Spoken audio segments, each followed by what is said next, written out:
She was clearly a mature, yet stunning insect matriarch. But now she chose, without the slightest hesitation, to become Jiang Chen's contract beast. Seeing this, the classmates all cast disdainful looks at him. Yet, Jiang Chen only sneered because none of them knew the truth. The being before them was once the mother of all insects, who ruled an entire human epoch. And as long as she kept devouring and evolving, she could breed an enormous Zerg legion for him. This world operated on universal class change. 30,000 years ago, the will of heaven manifested. Blue star size expanded tens of thousands of times, and powerful monsters descended with dungeon rifts. After a period of chaos, the first generation of class holders emerged among humanity. The first Awakeners destroyed the portals on Blue Star with overwhelming might, saving humanity from extinction. To prevent monsters from returning, nations began cultivating new generations of class holders.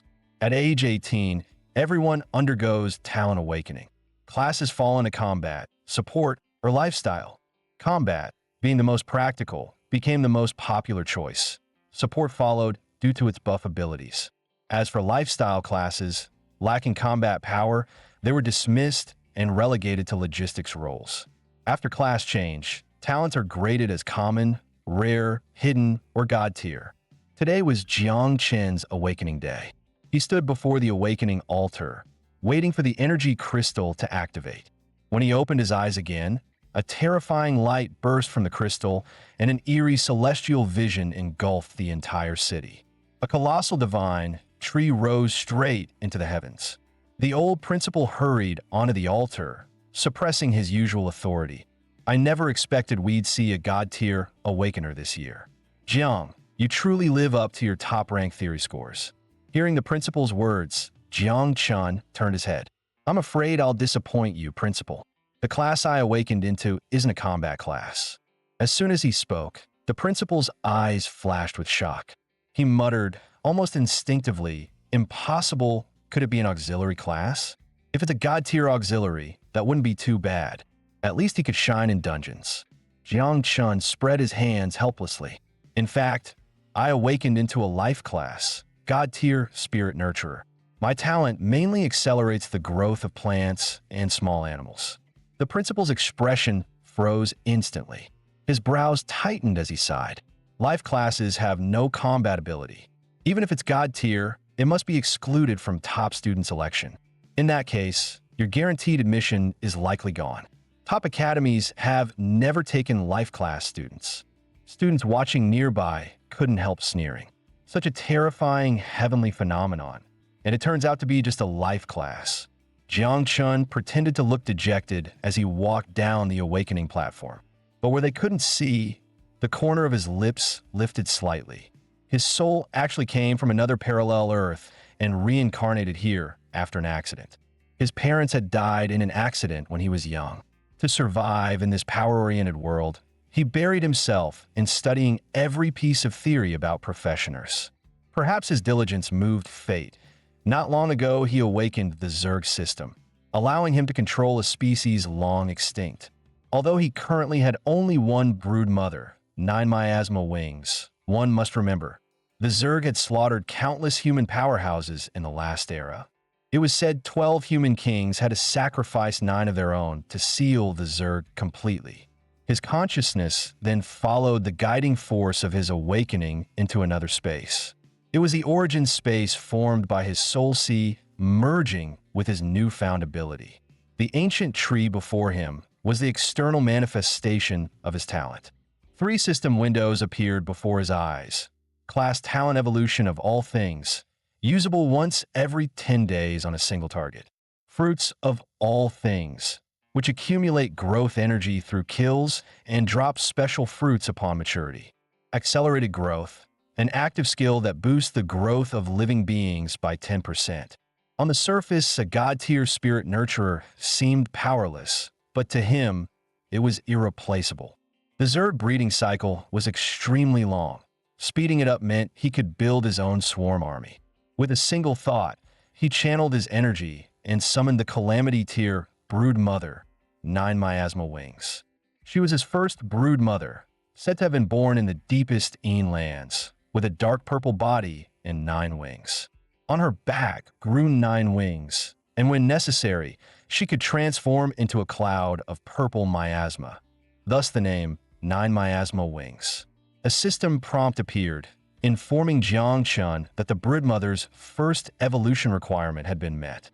Seeing this, he lifted his hand and pressed the confirmation button. In the next moment, the space before him was completely engulfed by a glowing veil. The shell on 9 miasma wings' body peeled away slowly, and in an instant she fully transformed into a human form. A soft chime followed. The broodmother had completed her life ascension and obtained 3 new abilities. Rebirth feedback returns 10 times experience to the host. Venom transforms into toxic miasma that corrodes all life. Bonded growth increases the host's overall attributes by 20%.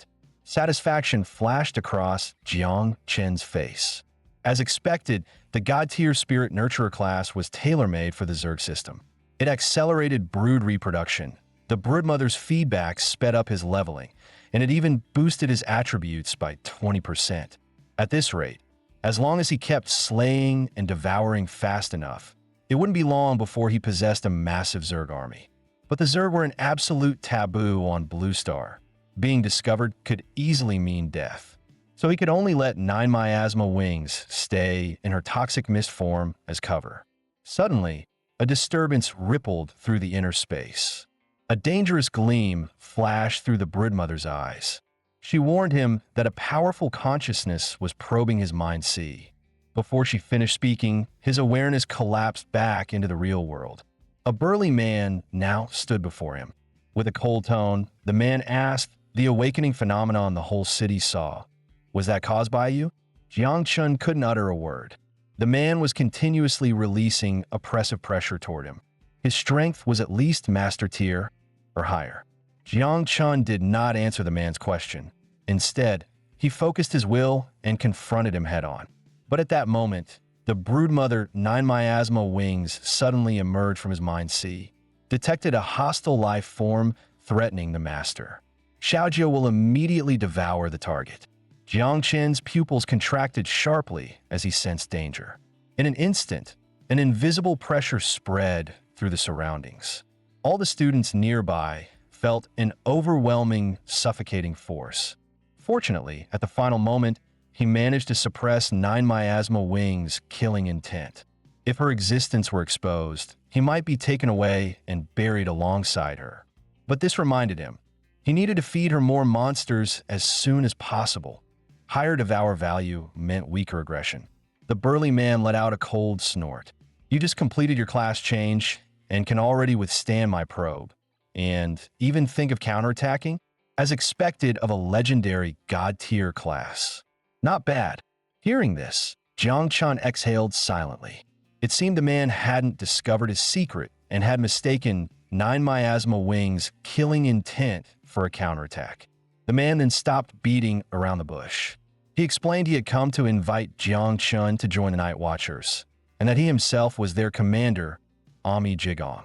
The Night Watchers were a daxia organization specializing in handling monsters and beast tides. Whenever a beast tide or a new dungeon entrance appeared, they were the first to investigate. Due to the extreme danger, most people were unwilling to join. But for Jiang Chun, it was exactly what he needed. The broodmother required constant devouring of monsters to build devour value, and only by joining the Night Watchers could he obtain chances to slay higher-tier monsters. And once the devour value was full, the broodmother would begin producing offspring, and the wild dungeons were the perfect place to hide and nurture a Zerg swarm. At this moment, Ami Jigong noticed the confusion in Jiang Chen's eyes and immediately reassured him, saying that although the Night Watchers were more dangerous than other organizations, as long as Jiang Chen joined, he would personally ensure the best resources for him. Jiang Chen returned from his thoughts. Hearing this, he firmly grasped Ami Jigong's extended hand. Commander Jigong, no need for more words. I, Jiang Chun, am willing to join the Night Watchers, to fight monsters and protect the safety of daxia. Ami Jigong's eyes widened again. He hadn't expected Jiang Chun to agree so decisively. He had assumed a prodigy like him would be difficult to recruit. Yet at this moment, Jiang Chun could already feel 9 miasma wings killing intent becoming harder to suppress. If he didn't leave soon and she revealed herself, Ami Jigong would definitely sense something wrong. With that thought, he quickly turned to leave. Commander Jigong, I still have matters to handle. I'll report to Night Watcher headquarters in 2.5 days as promised. Just as he left, an elderly man hurried over. Ami Jigong looked up and recognized him, the 8th elder of the Martial Academy. Before the elder could speak, Ami Jigong said, 8th elder, you're late. That prodigy? The Night Watchers have already secured him. The 8th elder retorted with anger. How can the Night Watchers act so recklessly? That child awakened a god-tier life-class profession. Are you planning to throw a support-type rookie onto the battlefield to die? Meanwhile, Jiang Chun had already returned to his residential building. After learning that Jiang Chun had awakened as a god-tier spirit nurturer, the neighbor uncle immediately comforted him, saying that such a life class was extremely valuable, and many companies that cultivated spiritual energy were desperate for such professionals. Most of these neighbors had watched Jiang Chun grow up, so emotionally, he already treated them as elders. Everything they said was simply to comfort him and help him adapt to the rhythm of a professional's life. They decided to take him to clear an entry-level dungeon, hoping to drop some gear to help him through the early stage. Under the lead of the neighbor uncle, the group quickly stepped into an entry-level instance.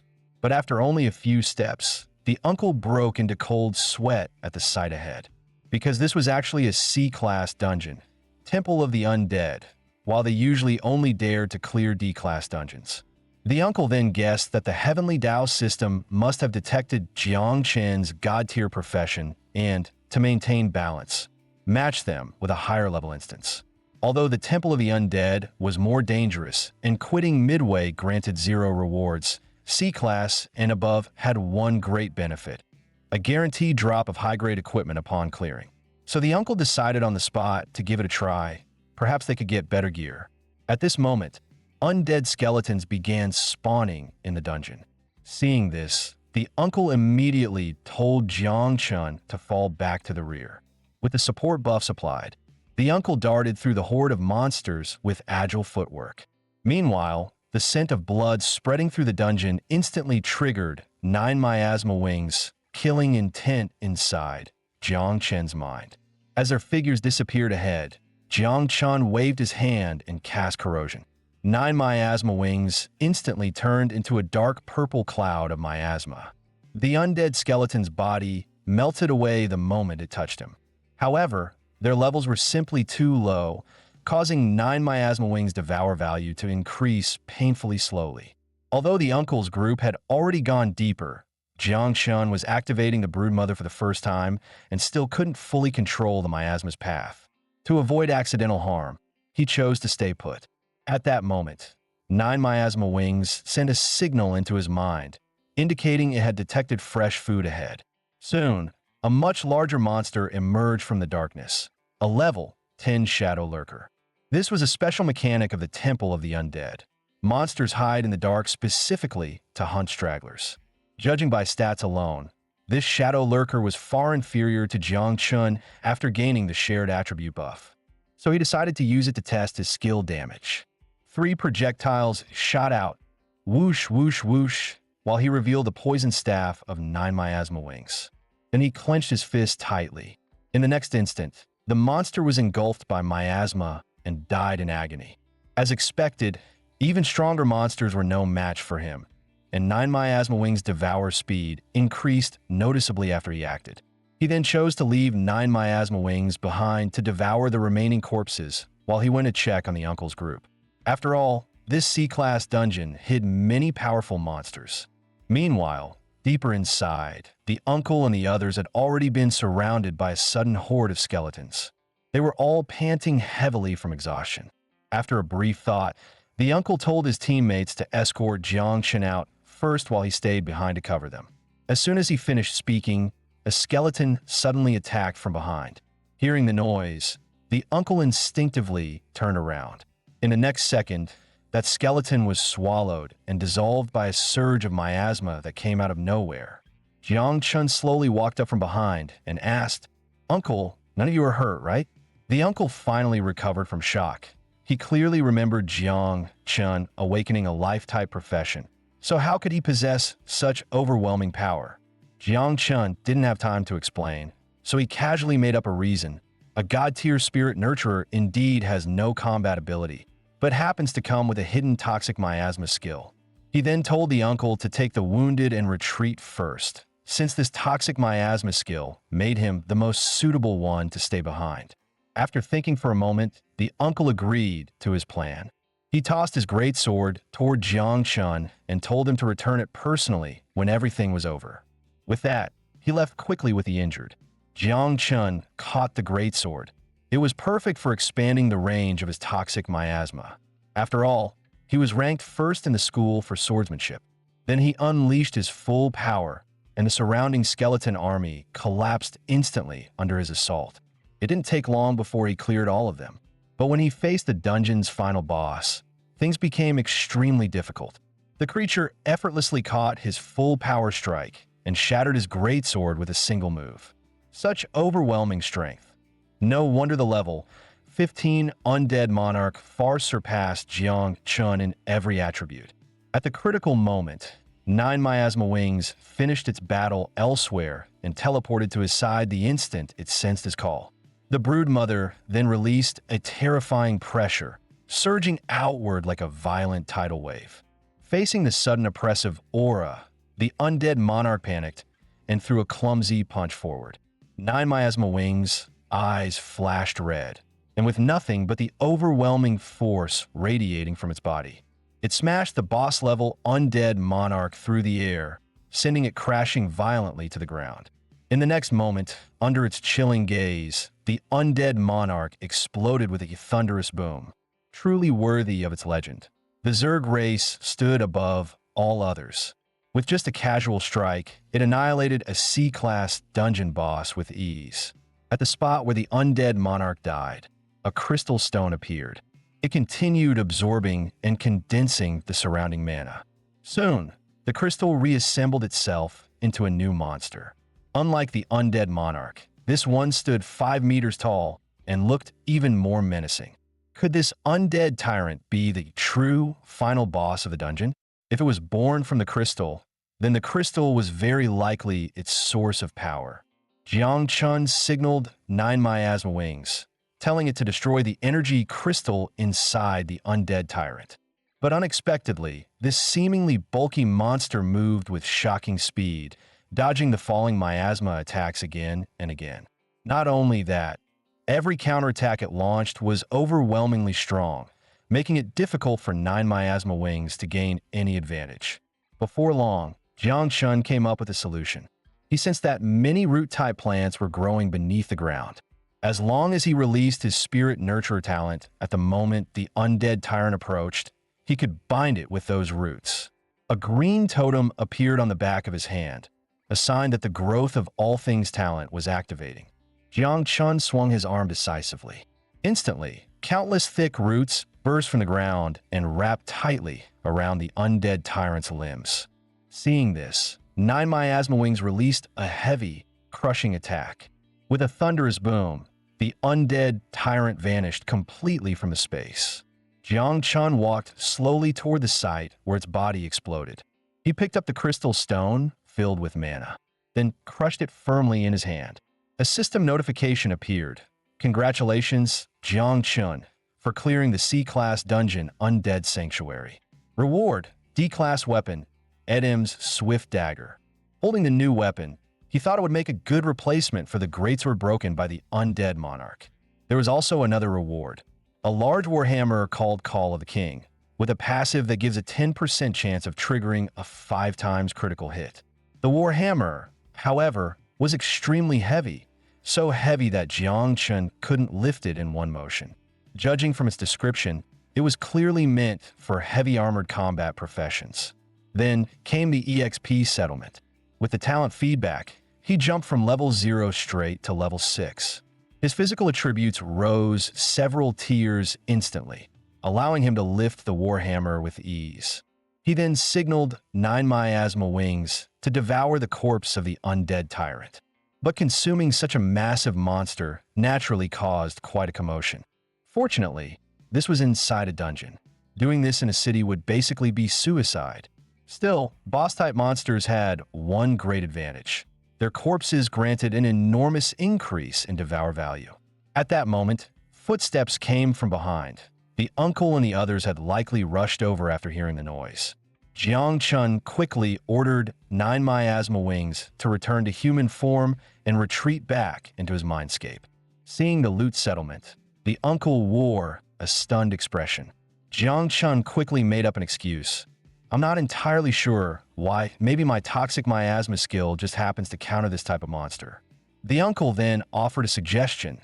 With Jiang Chen's power, doing logistics work would be a waste. He should join a mercenary organization. Jiang Chun responded shyly. I didn't mention it earlier because I didn't want you all to worry, but I've already decided to join the Night Watchers.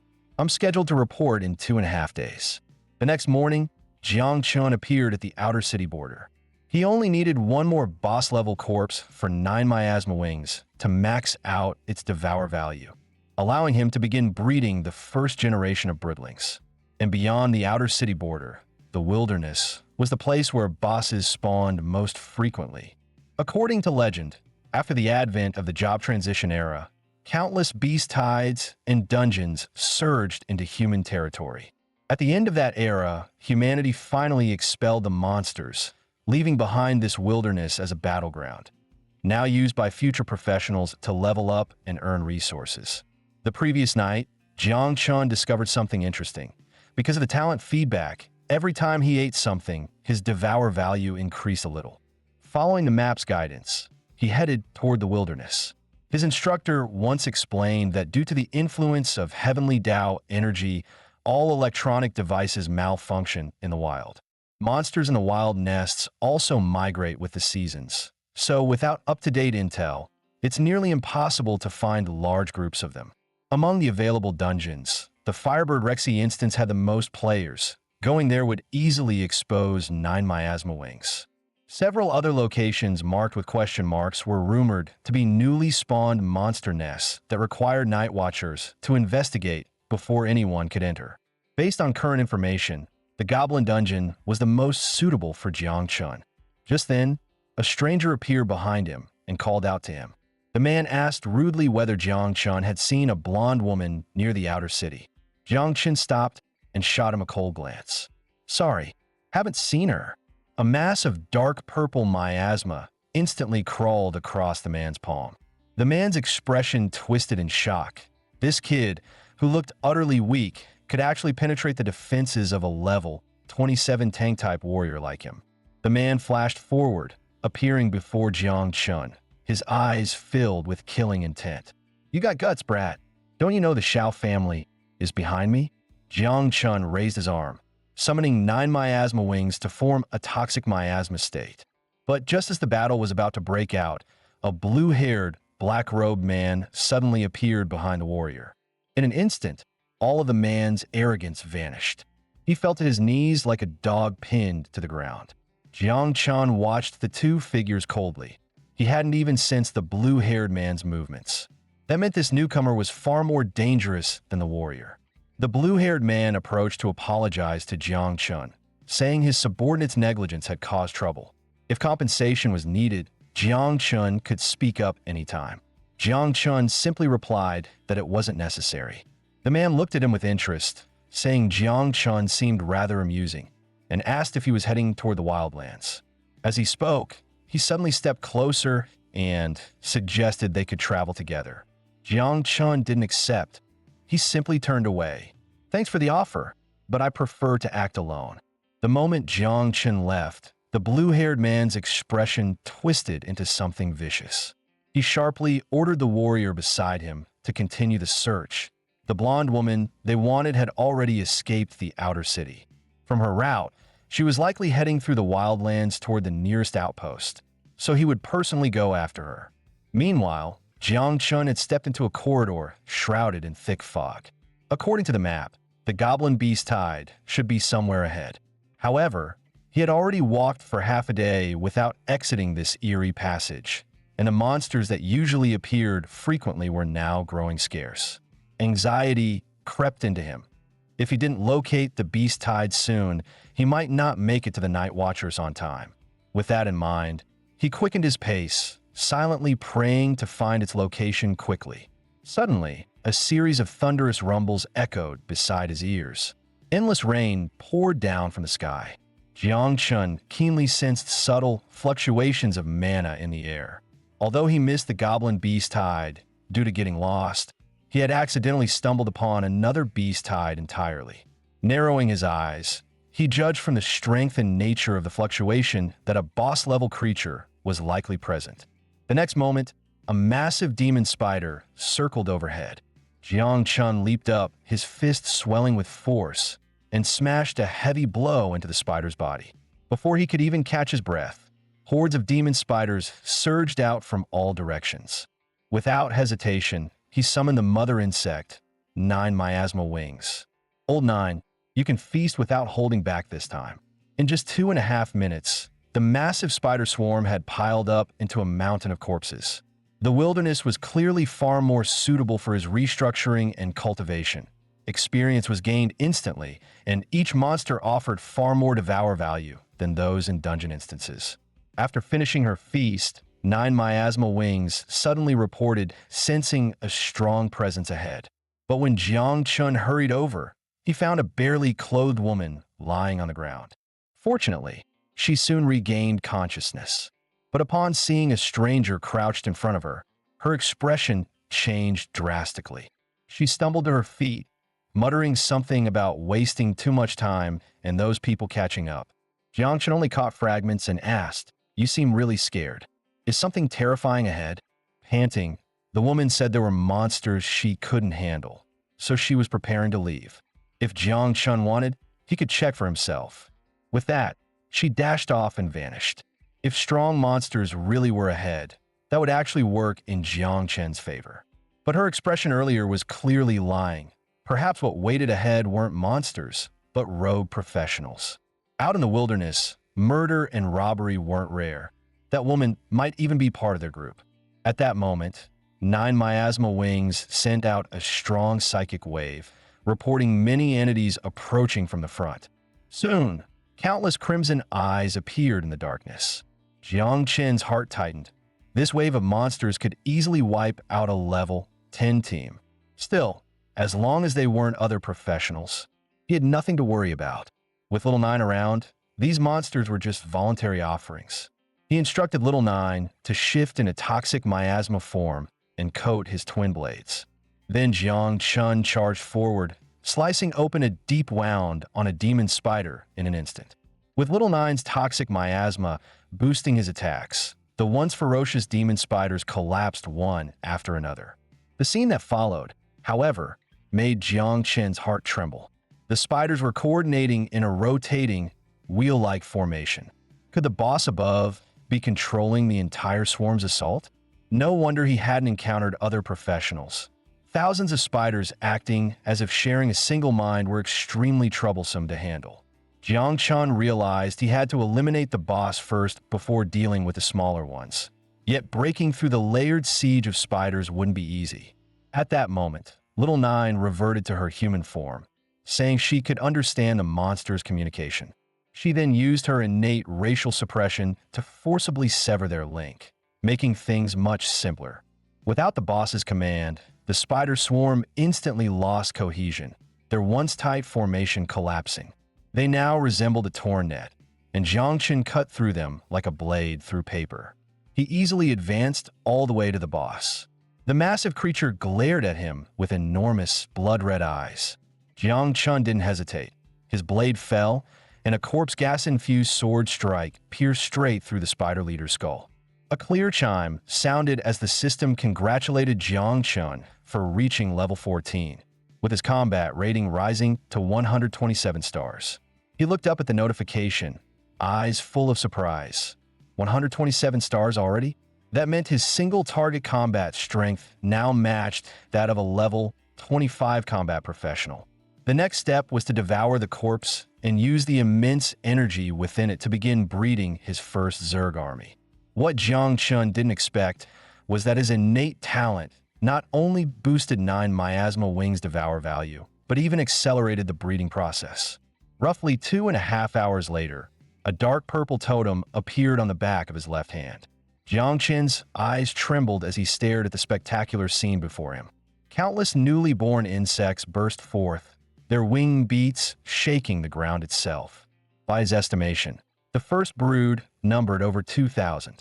At this rate, by the 4th or 5th generation, quantity would definitely trigger qualitative change. Their skills were also different from 9 miasma wings, leaning more toward team-oriented abilities. Jiang Chen soon understood the totem's purpose. It was a space capable of storing an unlimited number of insects, including 9 miasma wings and all future broods. This spatial ability came with a new skill, Zerg Dominion, a power that allowed him to command the swarm. It also granted him access to each brood insect's sensory state. The moment he activated the skill, Jiang Chen's senses expanded infinitely, sharing the vision of every brood creature. Looking at the insects beside him, excitement flickered in his eyes. No wonder the Zerg had been sealed by immortals. Even the most basic brood units were formidable. In the time that followed, Jiang Chun led his Zerg army through dungeon after dungeon. All he needed was to use shared vision to locate hidden monsters, and the brood would swiftly take them down. Meanwhile, in a house on the other side of the wilderness, a group of people wore confused expressions. They were professionals from a mercenary organization. Their mission was to collect dire spider venom in the wilderness, yet all nearby nests had been annihilated in a completely devastating manner. So they believed this was most likely the work of the Night Watchers, meaning they could only accept their bad luck. It was at this moment that Jiang Chun walked over at an unhurried pace. "Do you have any food? I'd like to trade for some." Hearing this, the leader inside looked surprised, then spoke greedily. If Jiang Chun wanted food, he'd have to offer something valuable in exchange. Jiang Chun let out a small laugh, expressing his understanding. He then took several dire spider corpses out of his backpack. Seeing this, the mercenary's eyes filled with fear.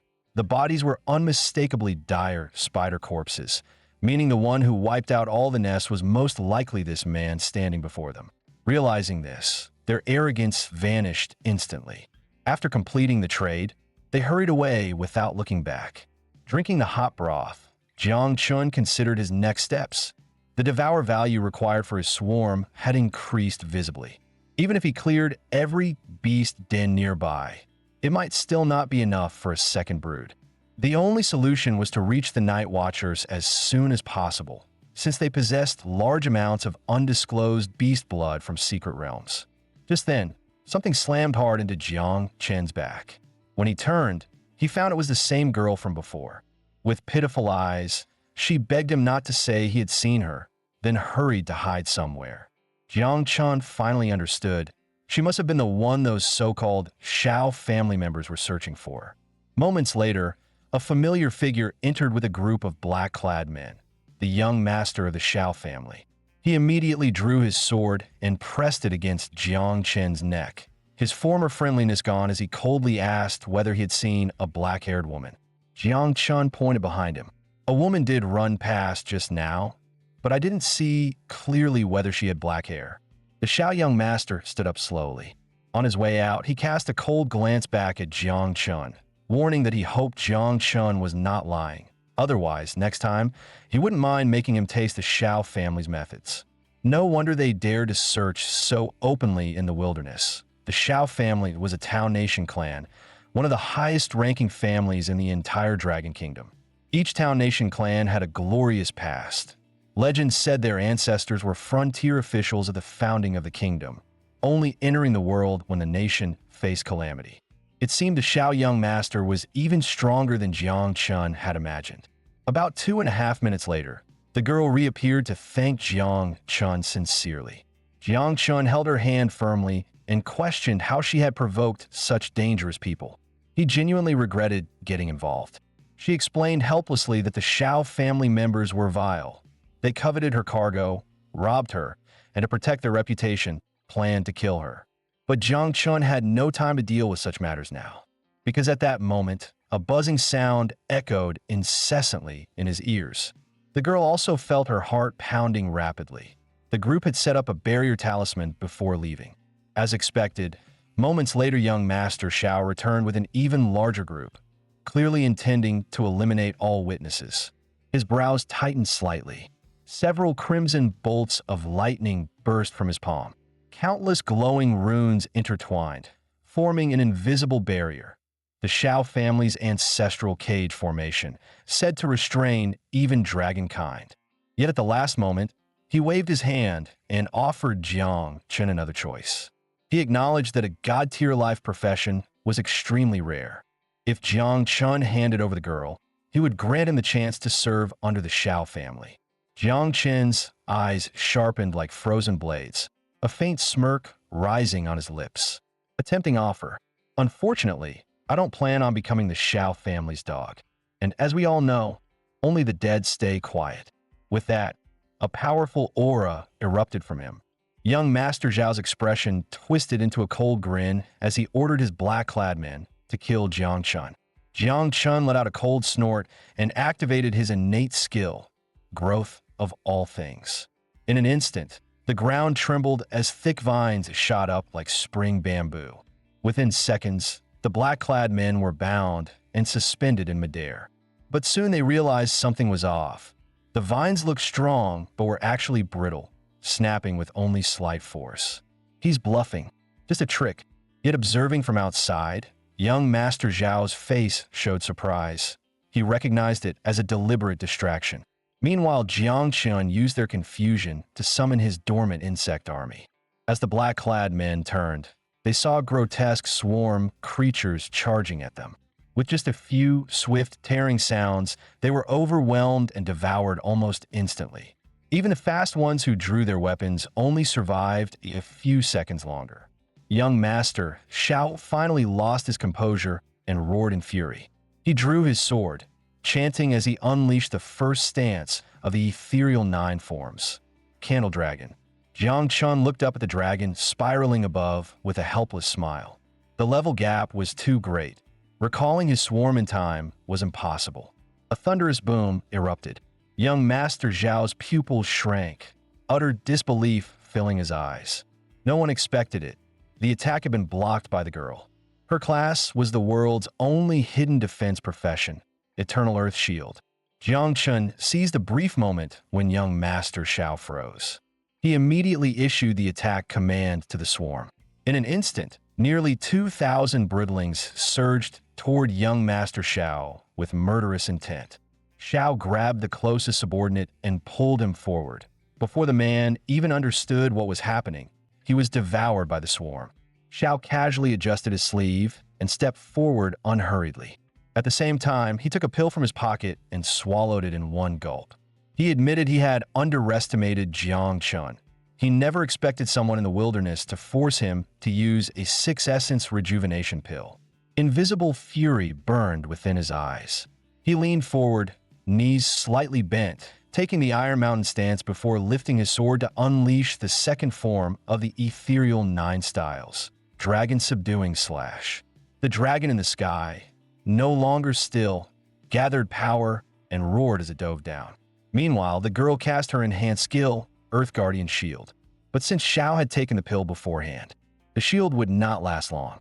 Shao continued swinging his sword relentlessly, chaining dragon subduing slashes to strengthen his assault. Jiang Chun watched coldly, having already made up his mind. Someone this ruthless and vindictive could never be allowed to live. In an instant, dark mist surged from around Jiang Chun's body. His eyes glowed with intense violet light as he summoned every broodling stored within his spatial mark at once. Young Master Shao stared at Jiang Chun's figure, a strange and indescribable emotion rising within him. By now, he was completely surrounded by the swarm. The bridlings that had been slain regenerated instantly, reforming in moments. The dragon he had summoned didn't even have time to strike before being eaten clean by the swarm. The sight chilled young Master Shao to the core. He had followed his ancestors, witnessed countless powerhouses, Yet never had he seen someone so young overpower an opponent across realms with such ease. It shattered his understanding of strength. He then pulled out a scroll from his robes and crushed it. Instantly, all swarm attacks became ineffective. This was the Shao ancestral Life Jade Shield, capable of nullifying all external damage once activated. Dragging his wounded body, he slowly stepped up to Jiang Chun. He claimed that as long as Jiang Chun pledged loyalty, he would overlook everything and even grant him valuable information. Jiang Chun let out a cold laugh. Seems you still don't understand the situation. When you used that scroll, I gave you a chance to run.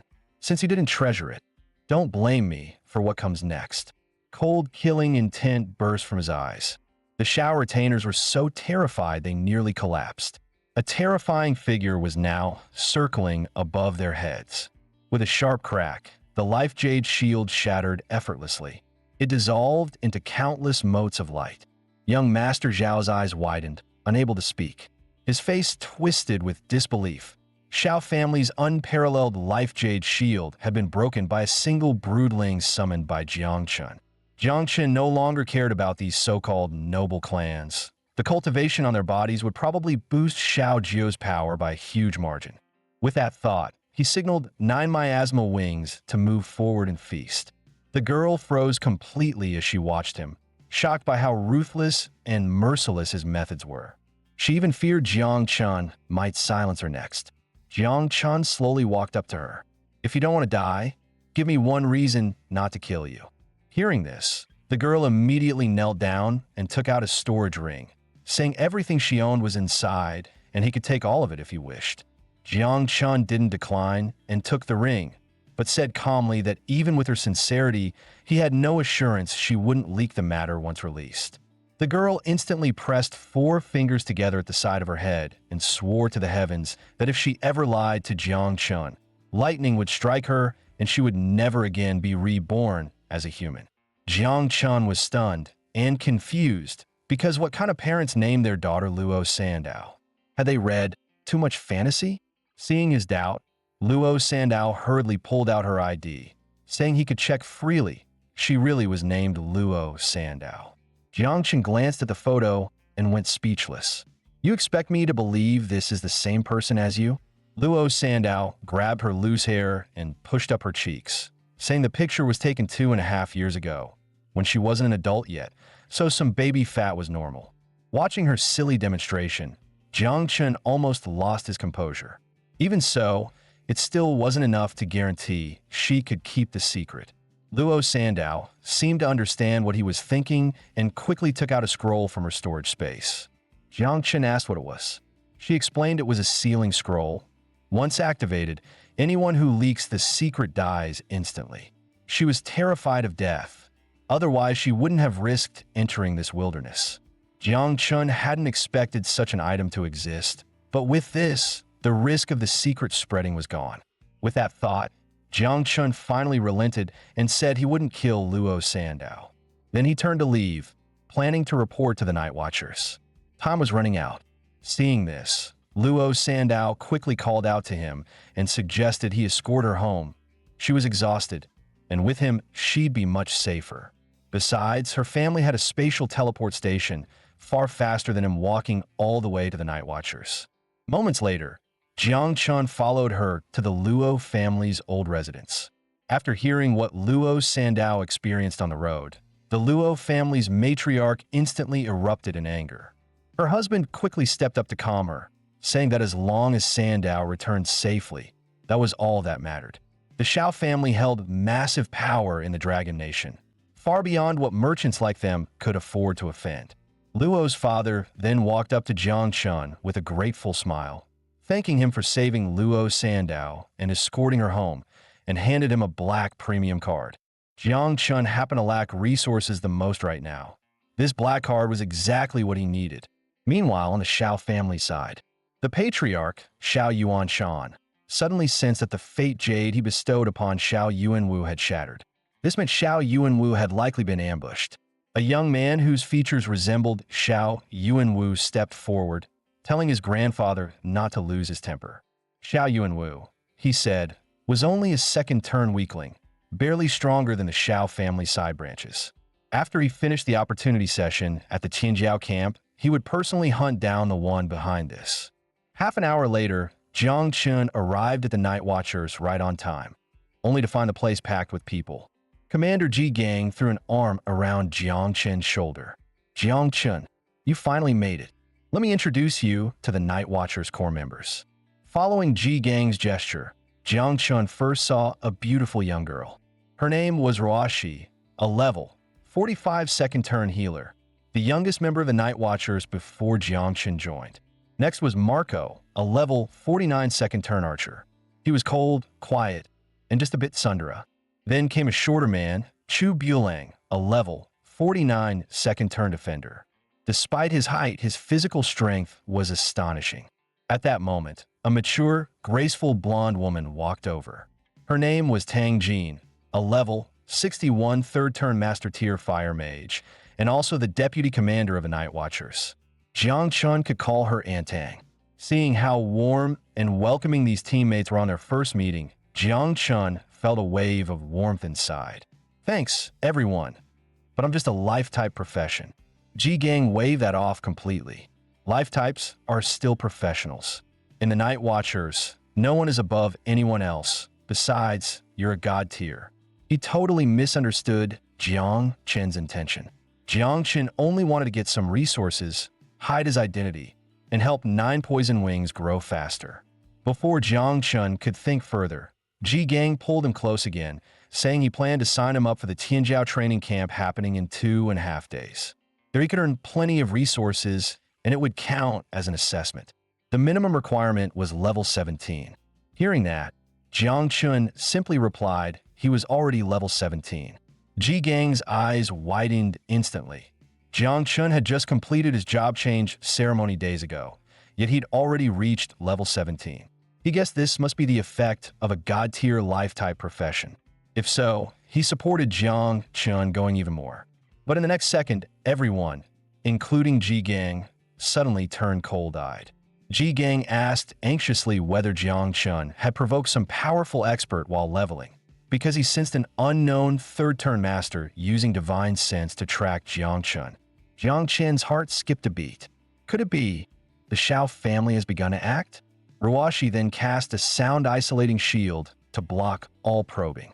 Ji Gang patted Jiang Chen's shoulder, signaling he could speak freely. After a moment of thought, Jiang Chun confessed everything. Not long ago, he had killed Shao Yuanwu of the Shao clan. Even though he cleaned the scene thoroughly, he wasn't sure if they had other ways to track him. Hearing the words Shao clan, Tang Jin and Ji Gang widened their eyes. Even Chu Bulang, who was usually carefree, became serious. If they remember correctly, Shao Yuanwu was the direct grandson of Shao Yuanshan, the 8th turn nation guarding powerhouse. Jiang Chun scratched his head awkwardly. Probably, yeah. He did take out a Shao clan Fate Jade. I thought wiping all traces would stop them from tracking me, but it seems I might have caused trouble for everyone. Commander Ji Gang wasn't bothered at all. As a nation-guarding clan, the Shao family had failed to set any example. In recent years, several of their younger members had acted recklessly. From his view, Jiang Chun eliminating Shao Yuanwu was practically removing a menace for the people and aligned perfectly with the Night Watcher's mission to eradicate every disaster on Blue Star.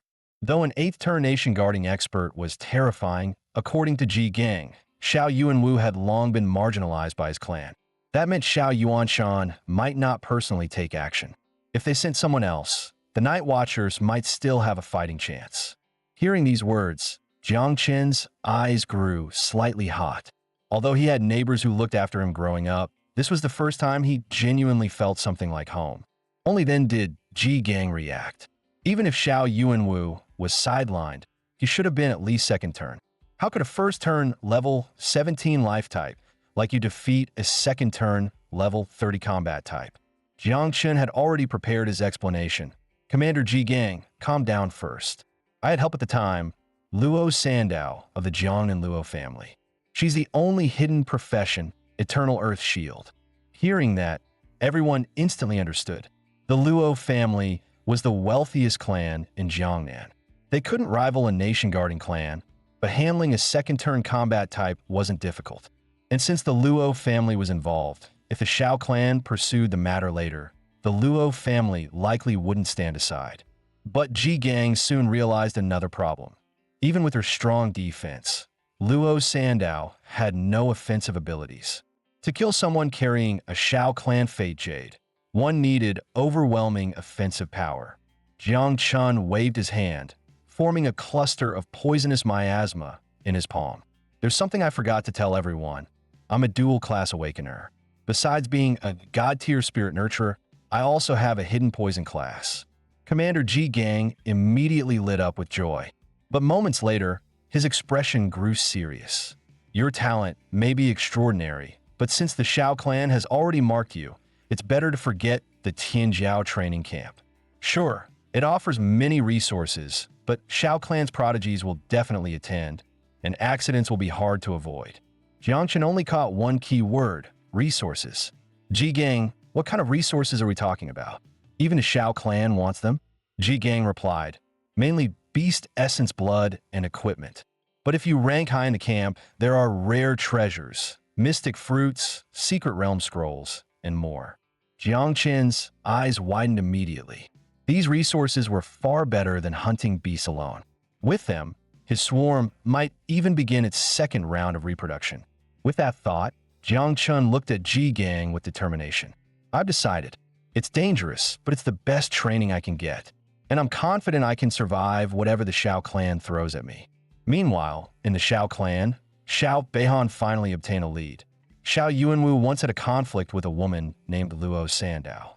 In addition, Luo Sandow had recently returned to the Luo family estate accompanied by a man named Jiang Chun, a newly awakened god-tier life-type professional.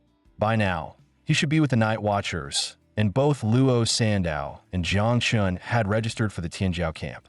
Hearing this, Shao Beihan fell into thought. He knew the truth about Luo Sandow.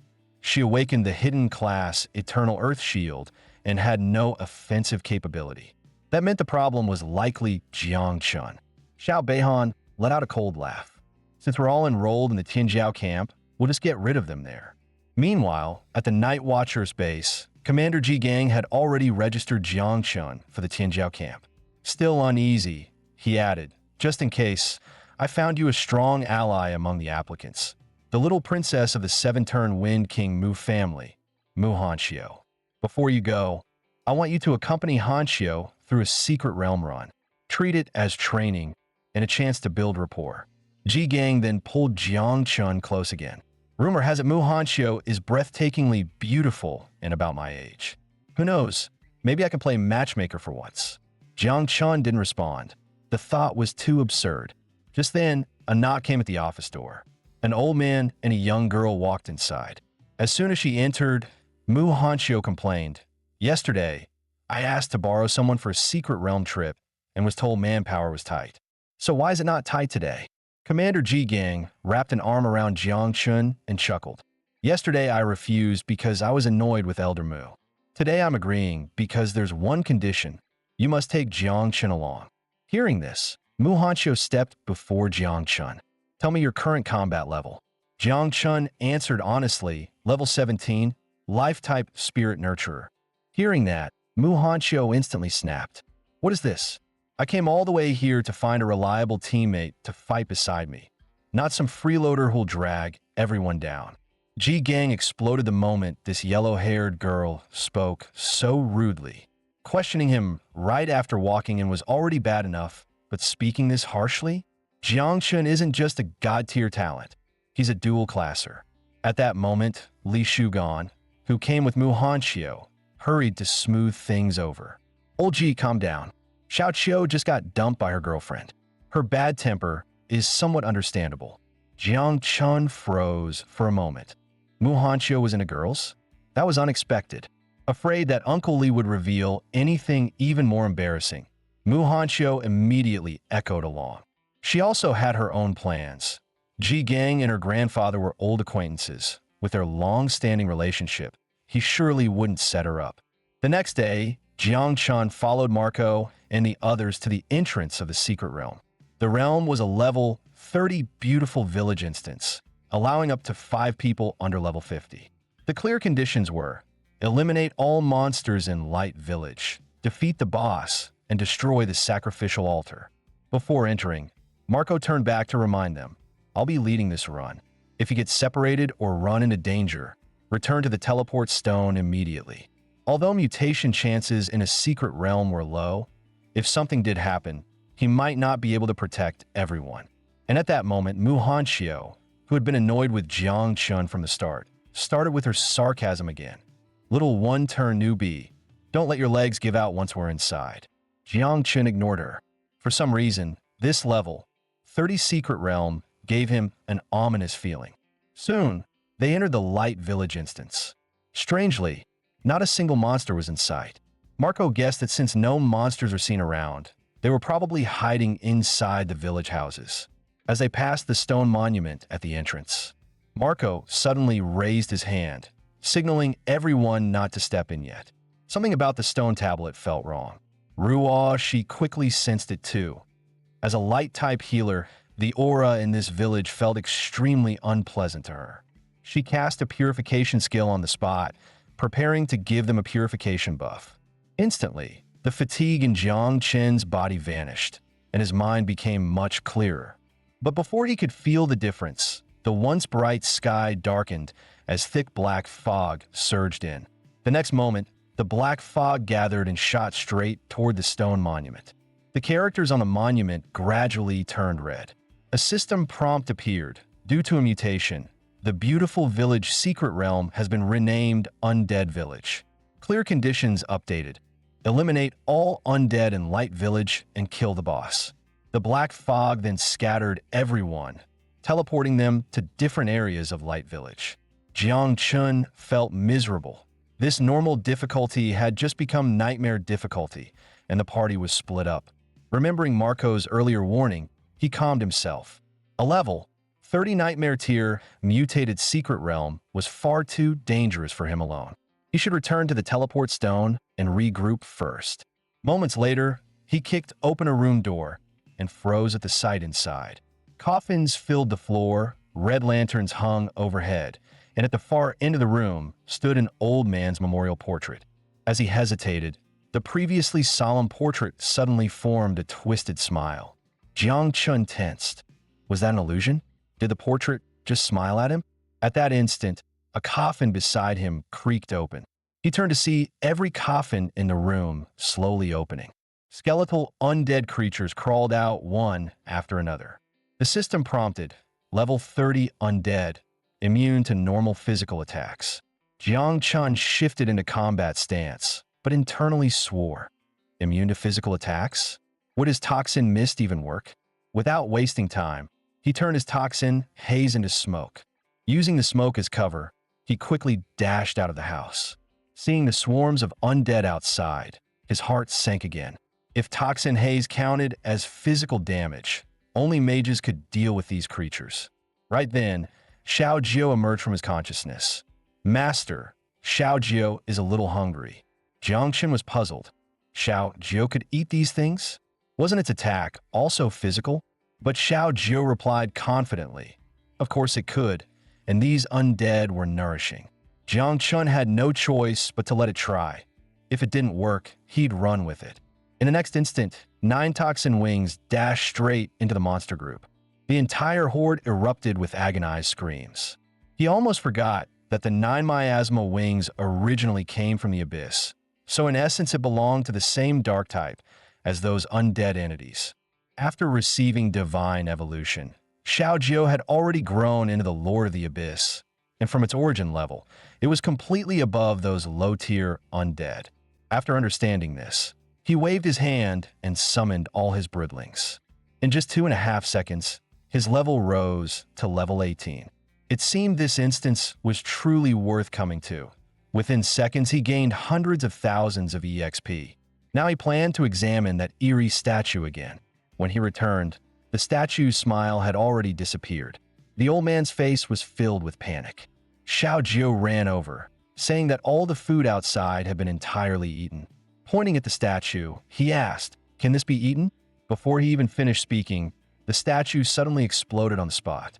The system notified him that he had successfully frightened a level 35 elite monster, the Undead Guardian, to death, earning 8,701 EXP. Meanwhile, on the other side of Bright Village, Marco was struggling in a tough battle against the undead entities.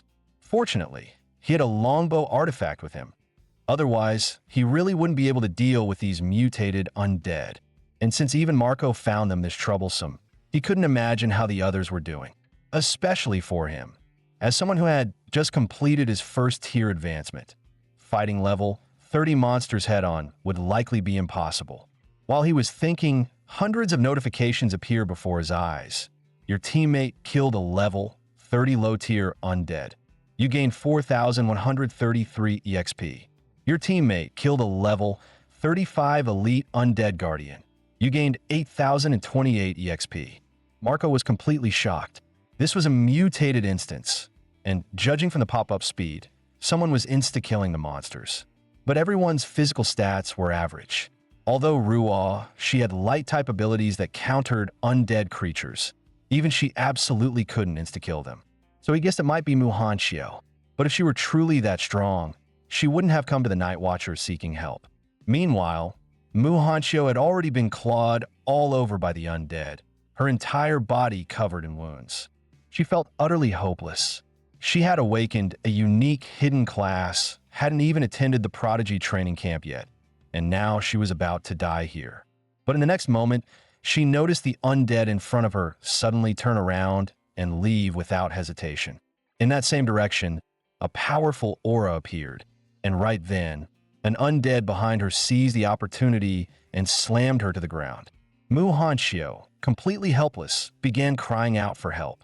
Hearing noise nearby, he walked over. When Muhanchio saw that it was this so-called weakling, her eyes widened in disbelief. How was this possible?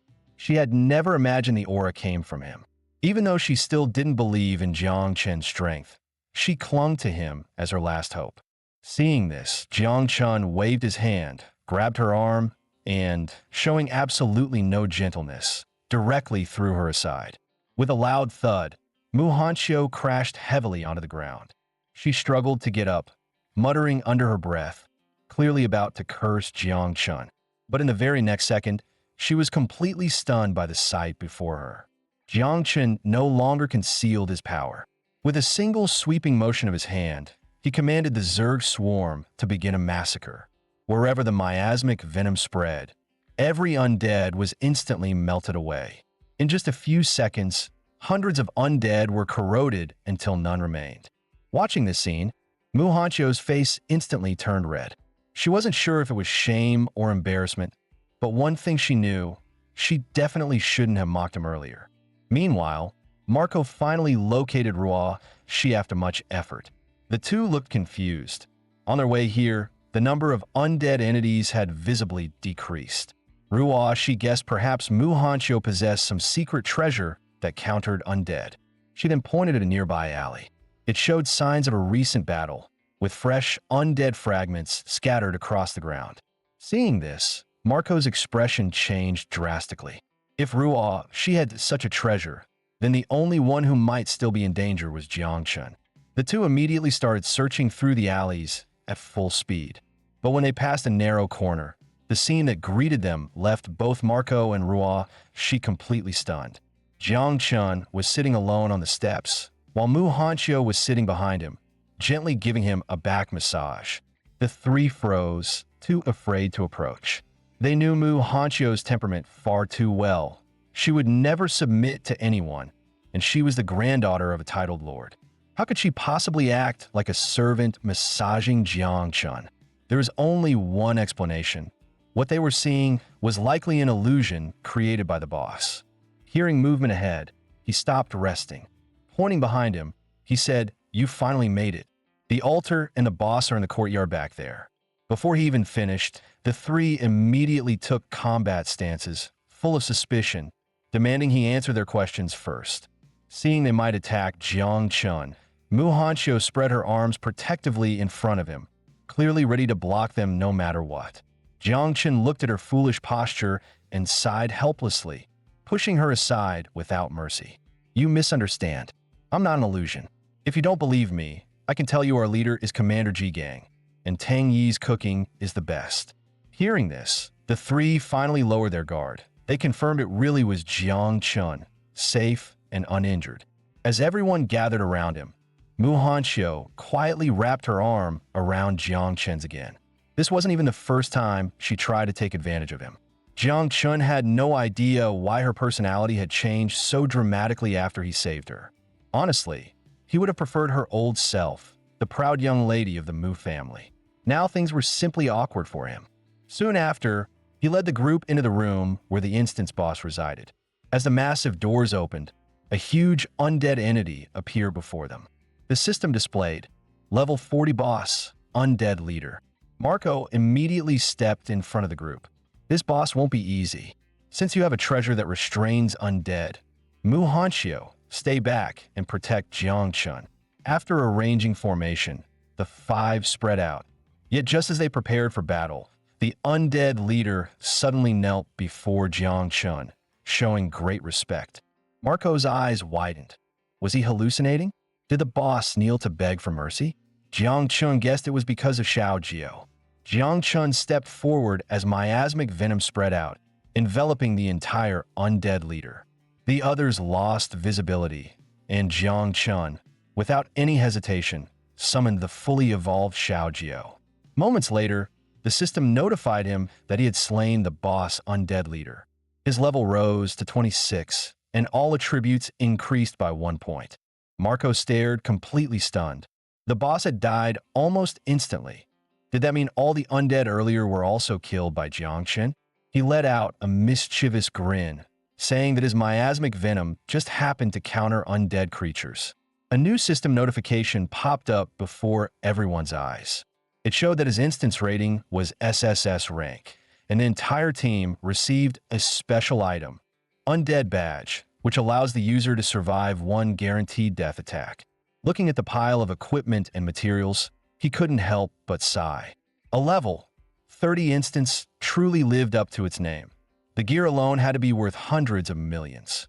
He picked up a cloak, Shadow Cloak, Platinum quality, with the ability Shadow Stealth. Grants invisibility for 3 minutes, with a 2-hour cooldown.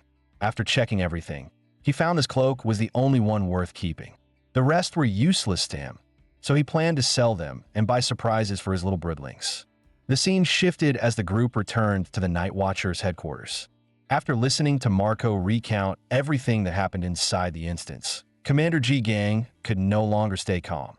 The instance mutated, Jiang Chun somehow conquered Mu Hanxiu along the way, and even more shocking, he practically cleared the entire mutated instance by himself. Ji Gang then dismissed the others, wanting to speak with Jiang Chun alone. Once the room was empty, Ji Gang's expression turned unusually serious. He told Jiang Chun to confess honestly for leniency. Jiang Chun broke into a cold sweat. What was he supposed to confess? Ji Gang, clearly unconvinced, said Jiang Chun's explanation that the poison gas counters undead might fool Chu Bulang and the others, but it wouldn't fool him. So he wanted Jiang Chun to honestly explain what he was still hiding. Jiang Chun was speechless. Things were getting troublesome. It wasn't that he wanted to hide anything. The Zerd were seen as ancient calamities in people's eyes. If the world knew the truth, would they ever let him live? But the sternness lasted only a moment. Ji Gang suddenly patted his shoulder and burst into laughter. So you can get nervous. Where did all that bravery go from killing the mutated instance? Jiang Chun finally relaxed, though his heart was still pounding. Ji Gang sat down on the sofa. I wasn't entirely bluffing, but if you don't want to talk now, I won't force you. The more trump cards you have, the happier I am. The Night Watchers will rely on you for future glory. Jiang Chun replied confidently, "Don't worry, Commander. I may not promise other things, but I'll at least get you a full set of epic gear later." Ji Gang laughed loudly. One piece of epic gear was already rare enough, let alone a whole set. Then his expression turned serious again. "Still, even if you have trump cards, there are some things you should make clear to me." As he spoke, Ji Gang waved his hand and threw out 3 mummies. Jiang Chun was puzzled and asked what they were. Commander Ji Gang's expression turned extremely solemn. These beings were at least level 60 third-turn grandmasters, and among them were 2 level 90 plus 4th turn great grandmasters. Any one of them alone was someone he couldn't guarantee defeating. At best, he would just be collecting the corpses afterward. Hearing this, Jiang Chun stared at the 3 figures in disbelief. Were they assassins sent by the Shao family? Ji Gang shook his head and explained that, while Jiang Chun had indeed offended the Shao clan, it wasn't to the point where they would take such drastic action. In reality, these people had been ordered to assassinate Mu Hanxiu, but were all killed by her protector. Jiang Chun grew even more confused. Wasn't Mu Hanxiu backed by the Markirank Mu clan? Why would anyone want her dead? Ji Gang then handed him a dossier, the Great Xia Prodigy Kill List. Rank 1. Ingzhan, level 46, descendant of the invincible lineage. Killing him grants 3 heaven-tier rewards. Rank 2. Ji Xinyue, level 46, invincible lineage, 3 heaven-tier rewards. Rank 3. Jiang Wushuang, level 45, invincible lineage, 3 heaven-tier rewards. Rank 12. Xiao Beian, level 41, guardian of the nation lineage, 1 heaven-tier reward. These were all top prodigies of Jiang Chen's generation, and Xiao Beian was one of them. They would each attend one of the 8 prodigy camps, with Xiao Beian assigned to the Jiangnan camp, the same camp as Jiang Chen. Everyone knew. 7th turn becomes Marquis, 8th turn becomes Guardian of the Nation, 9th turn becomes Invincible. Among the top 100 prodigies of Great Xia, even the lowest ranked were descendants of Marquis. Thus, even though Mu Hanxiu was a descendant of one of Jiangnan's 12 Marquis clans, she only ranked 77th. Yet countless grandmasters had still been sent to assassinate her, only to be wiped out by her shadow guards. Proof of how terrifying her backing was. If Marquis-level forces were already like this, then the Guardian rank Shao clan was on an entirely different level. Only then did Jiang Chun fully understand Commander Ji Gang's intent. He had shown all this to remind Jiang Chun to keep a low profile in the prodigy camp. Ji Gang neither confirmed nor denied it, simply saying that the more potential Jiang Chun displayed, the greater the danger he would attract, and that unless absolutely necessary, he must not casually expose his true strength. As he spoke, Ji Gang's tone grew heavier. Every prodigy had a powerful faction secretly shielding them. Although he had a good teacher, his own skills were limited, and even now he was only a 3rd-turn grandmaster, likely unable to truly protect Jiang Chun. Jiang Chun tried to reassure him, saying that what Ji Gang had revealed today was already an enormous help. Ji Gang rested his chin in his hand, deep in thought.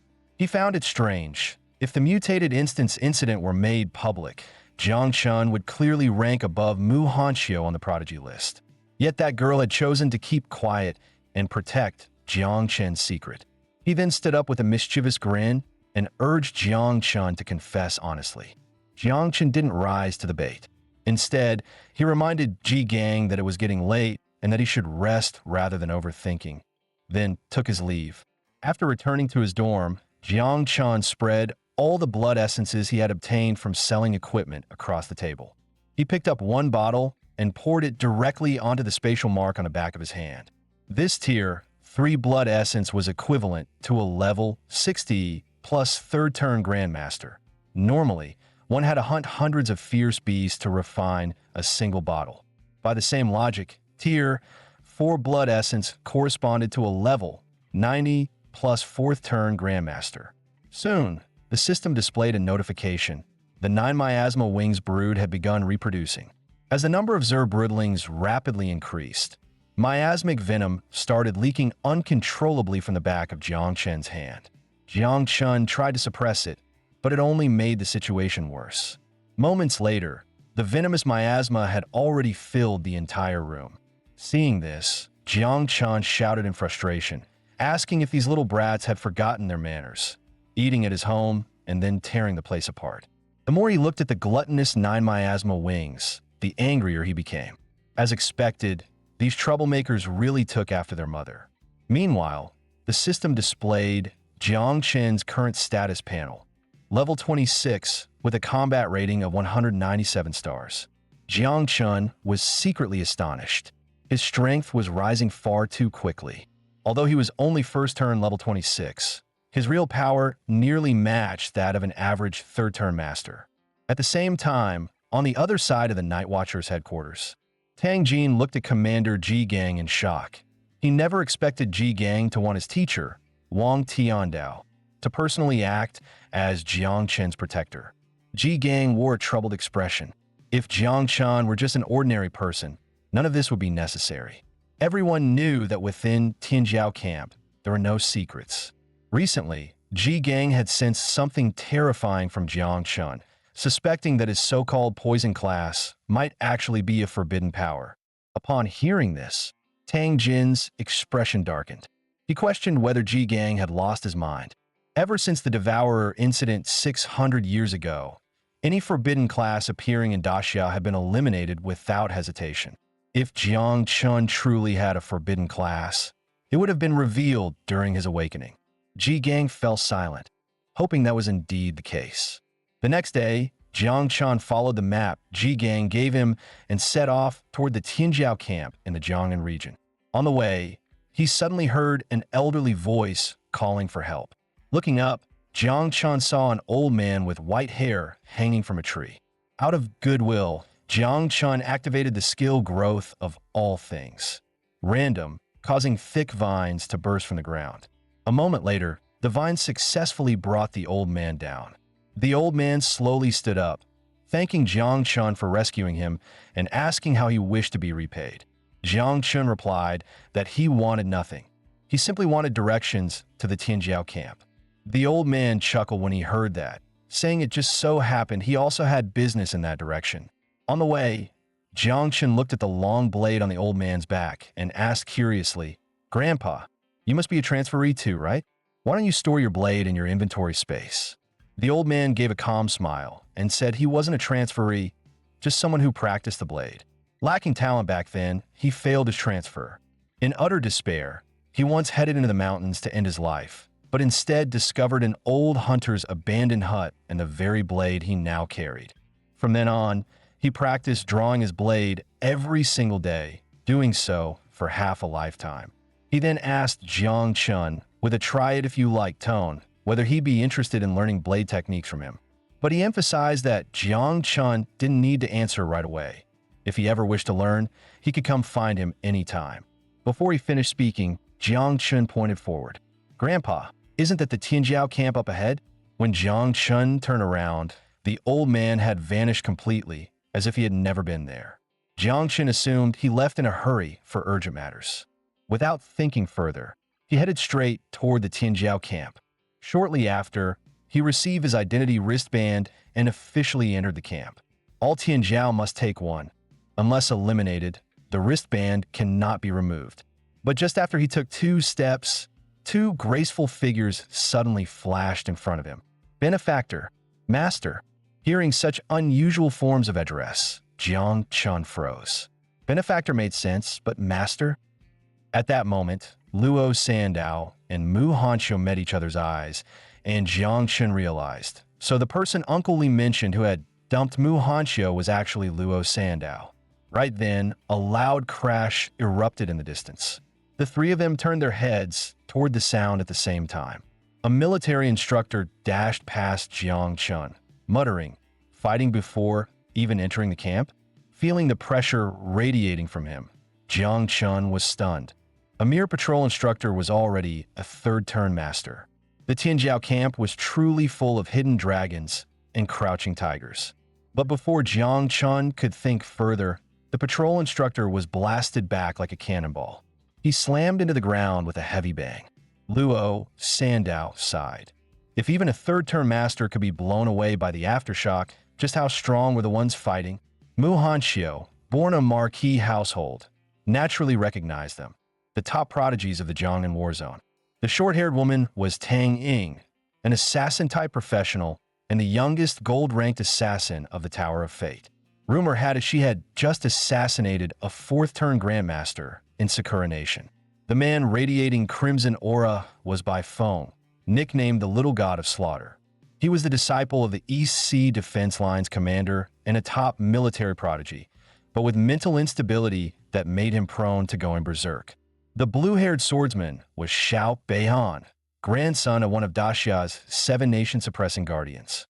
His profession was the Azure Lotus Sword Immortal, a rarity comparable to a god-tier class. Hearing this, Luo Sandao's face darkened. He knew Xiao Beihan well because the epic-grade longsword he carried was snatched from this very guy. Jiangchen finally felt the true gap between real prodigies. Xiao Beihan was in a completely different league from Xiao Yuanwu. Only now did they realize it wasn't a three-way brawl. It was 3 people joining forces to attack a single opponent. When the dust settled, they finally saw the silhouette at the center. It was Jiang Wushuang, a descendant of the invincible, ranked 3rd on the Tianjiao list. It was said he possessed a triple-class profession, and each one was a unique hidden class. No wonder the other 3 couldn't suppress him even together. Jiang Chun couldn't help but wonder, could his insect bridlings handle someone like this? Just then, Xiao Beihan descended from the sky, his sword thrusting straight toward their position. Jiang Chun moved instantly, grabbing both companions and dodging danger by a hair's breadth. Xiao Beihan glared coldly at him. Jiang Chun, I heard you killed my cousin Xiao Yuanwu. With a swing of his arm, he pointed the sword at Jiang Chen's chest. I may despise that trash, but you disgraced the Xiao family. So today, you die here. Jiang Chun let out a cold chuckle. The so-called nation-suppressing Xiao family is truly amusing. Different strength, same rotten bones.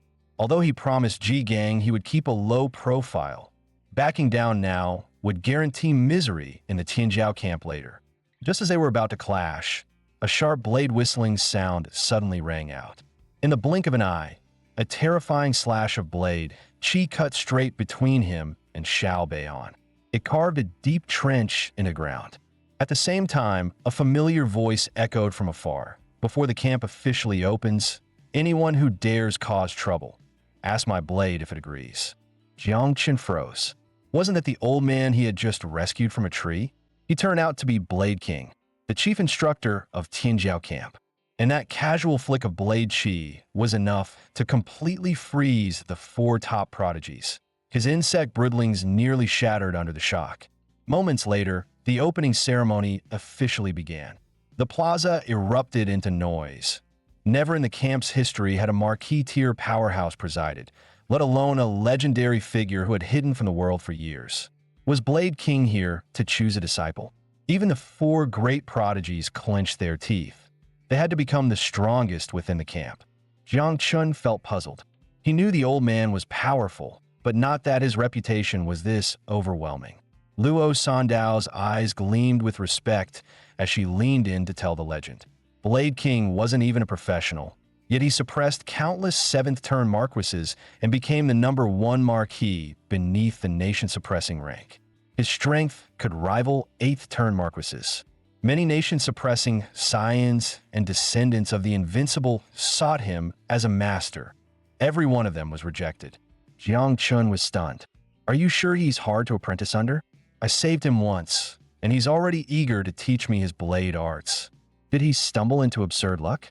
Or did the old man sense the aura of the insect race within him? His thoughts tangled into a mess. On the platform, Blade King announced a message. For several years, the Jiangnan Warzone's Tianjiao camp had ranked at the bottom. To select true prodigies, this year's Tianjiao camp would enforce a new rule, the death quota. From now on, after each round of assessment, unrestricted killing would be permitted. Each round would allow up to 10 deaths. Anyone who wished to quit could leave immediately. The moment these words fell, the entire crowd exploded. Some viewed this as an outright death trial. One misstep and they might die. But top-ranked geniuses like Jiang Wushuang remained calm. This system only benefited the strong. Xiao Beihan grinned widely. The quota seemed tailor-made for him. He planned to use Jiang Chun as his first target. Jiang Chun had his own plan. Now that killing was allowed, if conflict escalated, eliminating Xiao Beihan would be doing himself a favor. Seeing no one leave, Blade King began announcing the detailed rules. 300 participants would join the first round, but only 150 advancement tokens were hidden across the camp. By any means necessary, they had until 6 a.m. tomorrow to secure one, meaning half the camp would be eliminated. Fight freely, kill boldly, Go solo or form alliances. Tear the whole camp apart if you want. With that, Gu Kaitian announced the start of the first round. His voice had barely faded when the entire Blade camp descended into chaos, with all participants rushing inward. On the other side, Xiao Beihan approached Jiang Chen's group with his sword in hand. His target was clearly Jiang Chun, so Jiang told Luo Sandao and Mu Hanqiu to search for advancement tokens nearby. They didn't hesitate. Though Xiao Beihan was a nation-suppressing descendant, they were the only two who had seen Jiang Chen's true strength and trusted him deeply. Xiao Beihan sneered. A mere first-turn weakling, like you want to play hero? Jiang Chun ignored him, quietly gathering miasmic venom in his palm. Xiao Beihan's sword aura was formidable. Even though Jiang was far stronger now, their level gap was still huge.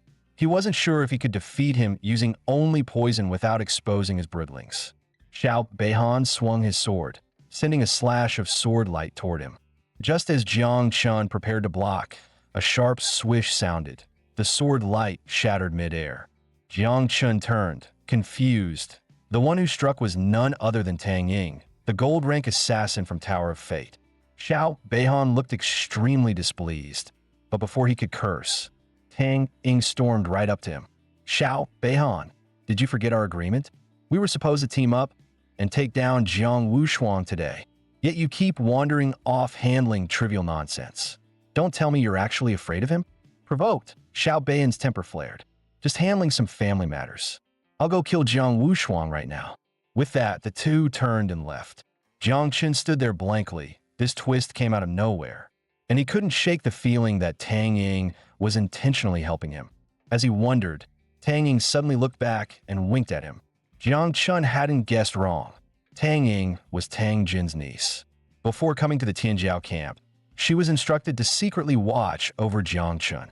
Since she couldn't overpower Xiao Beihan directly, she used the Jiang Wushuang situation as a distraction. Meanwhile, on their way to track Jiang Wushuang, a man in black suddenly kneeled on one knee before Xiao Beihan. Huang Yongxiao, descendant of a six-turn exalt, here to offer 3 advancement flags. Xiao Beihan sneered. He had no need for such things. But if Huang Yongxiao wanted to prove his loyalty, he could do something else for him. At the same time, Luo Sandao found 2 advancement flags. Jiang Chun told them to keep the flags while he went elsewhere to test his luck. Just then, an arrow came whistling toward them. Jiang Chun grabbed a wooden table and hurled it toward the source of the arrow. Mu Hanqiu instantly drew her blood-red twin blades. Huang Yongxiao hovered in midair, longbow in hand, ready for another attack. Luo Sandao recognized him. Huang Yongxiao, hidden class, sun-chasing flame archer. His father is a 6-turn exalt and a subordinate of the Xiao family. Huang Yongxiao released his fingers, sending another blazing arrow wrapped in crimson flames toward them.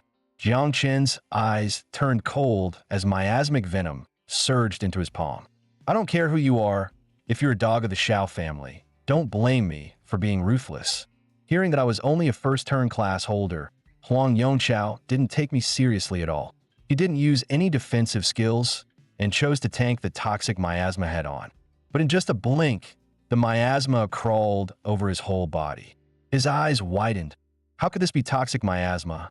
Wasn't the intel saying I was a life class? Before he could fully react, the overwhelming toxic miasma swallowed him whole. The others nearby were terrified and immediately ran. Since even Huang Yongxiao wasn't my match, they would just be cannon fodder. Meanwhile, this entire scene appeared on the Tianjiao camp's monitoring screens.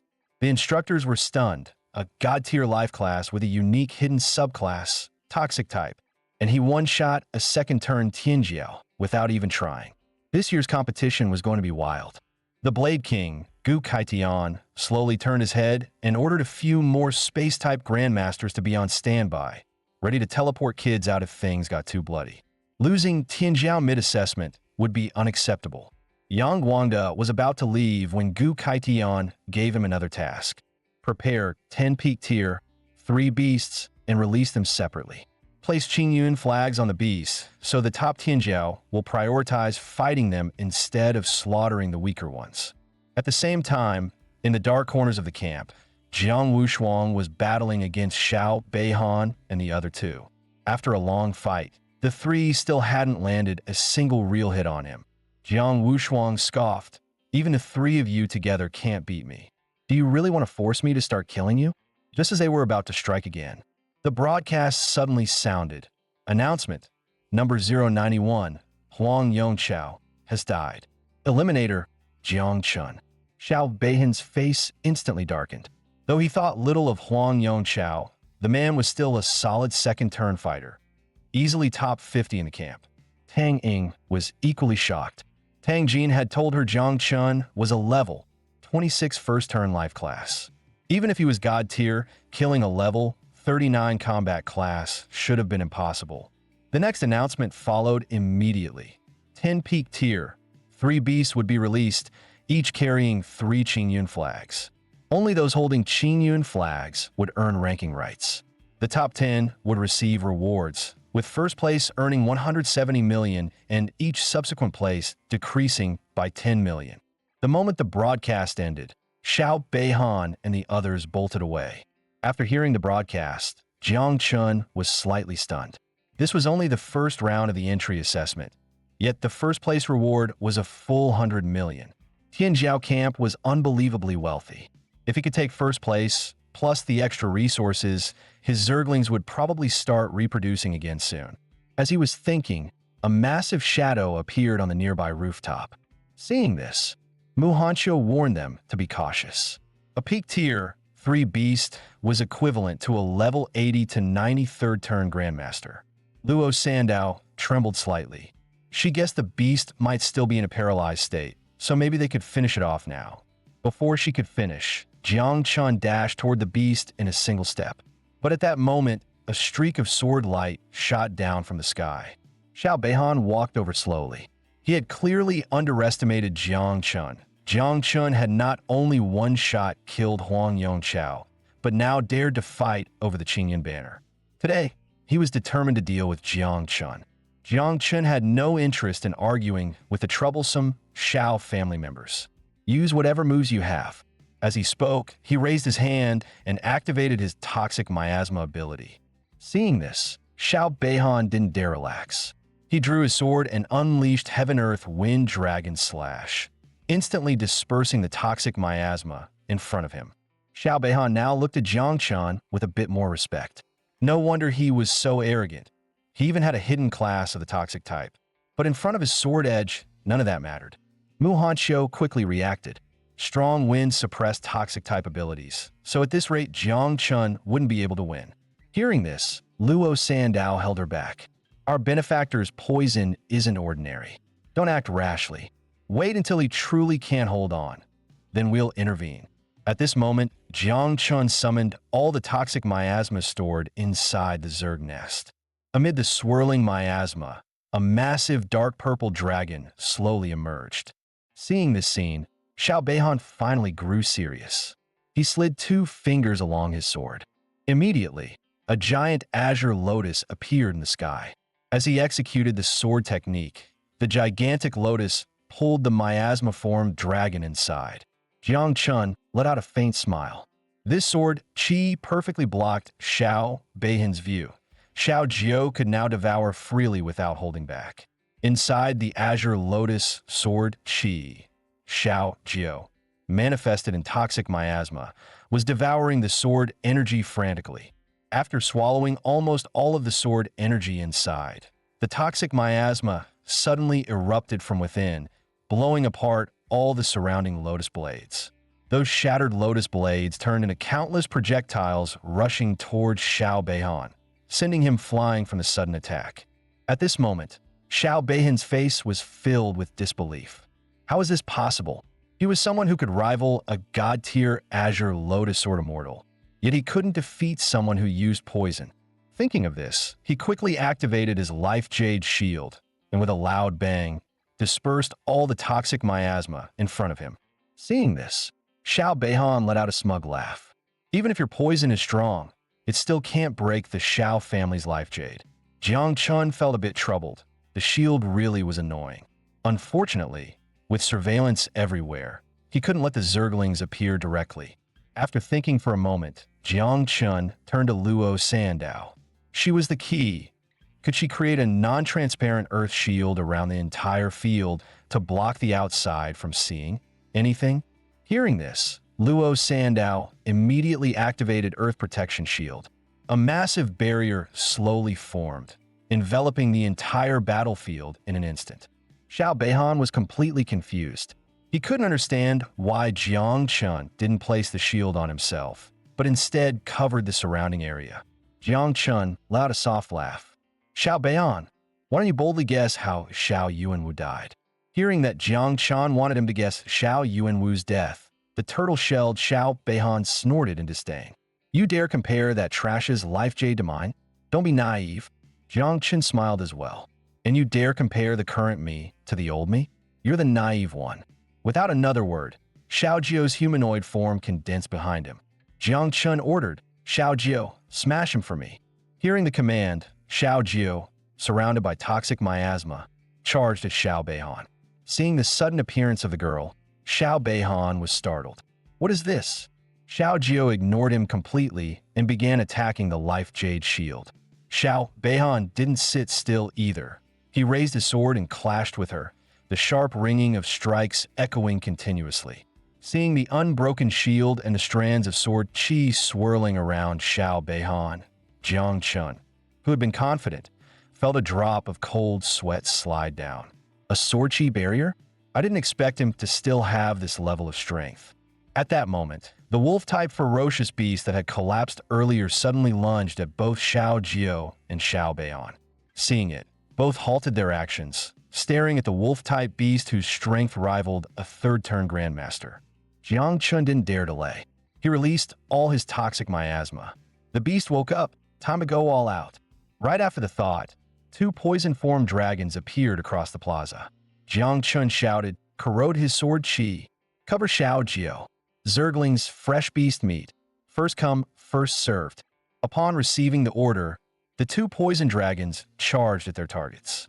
In just a short moment, all the sword chi protection around Xiao Beihan was completely corroded. Seeing that the threat was gone, Xiao Jio eagerly walked towards Xiao Beihan.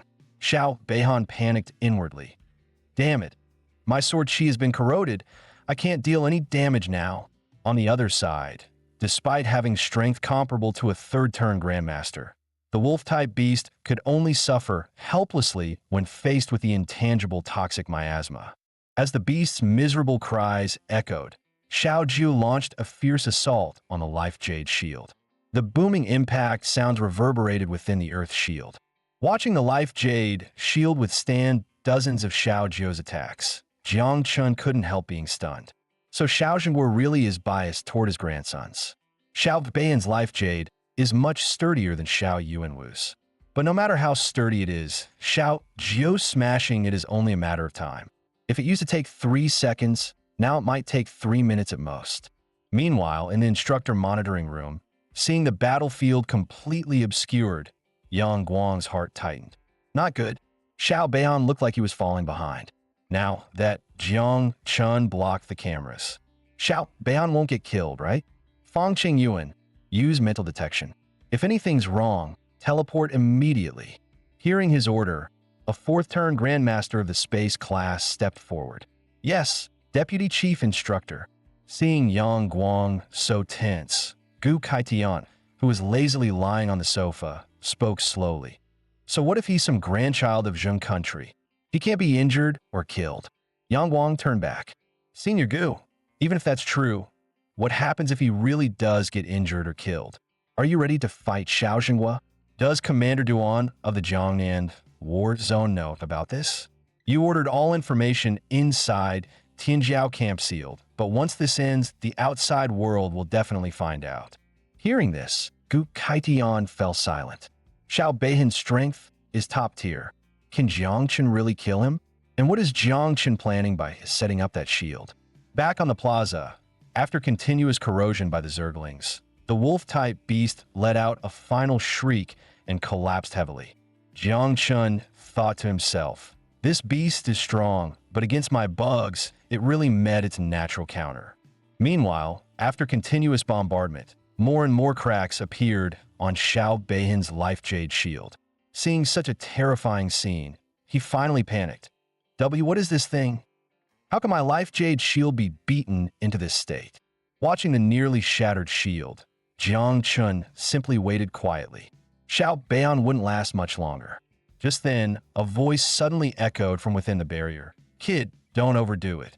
Grandmaster of the space class, Fong Qingyuan, is coming. Jiang Chen's pupils shrank instantly. Not good. There's a space class instructor sending a warning. I must finish this fast or I'll be exposed. Without hesitation, Jiang Chun recalled Xiao Jiao, who had been preparing to continue the attack. One self-detonates to break the life jade. The rest dissolve into poison. With his will, one of the 9 miasma wings revealed its true form beside the life jade shield. Seeing the massive and eerie Zerg creature, Xiao Beihan's eyes widened again. What is that? Before he could ask further, the 9 miasma wings' self-detonation erupted, its explosive energy engulfing the life jade shield. After the previous waves of attacks, the weakened shield was pierced almost instantly.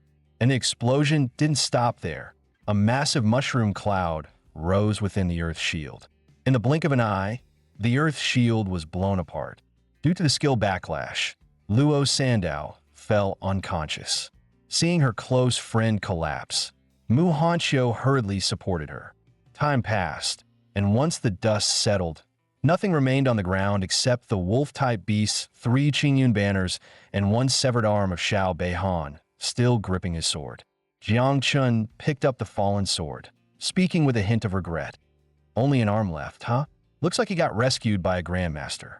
Fine, this arm will be the interest. I'll collect the principal later.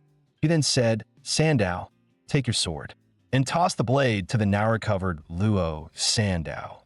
After thanking him, Mu Hanqiu retrieved the Qingyun banners from the wolf-type beast.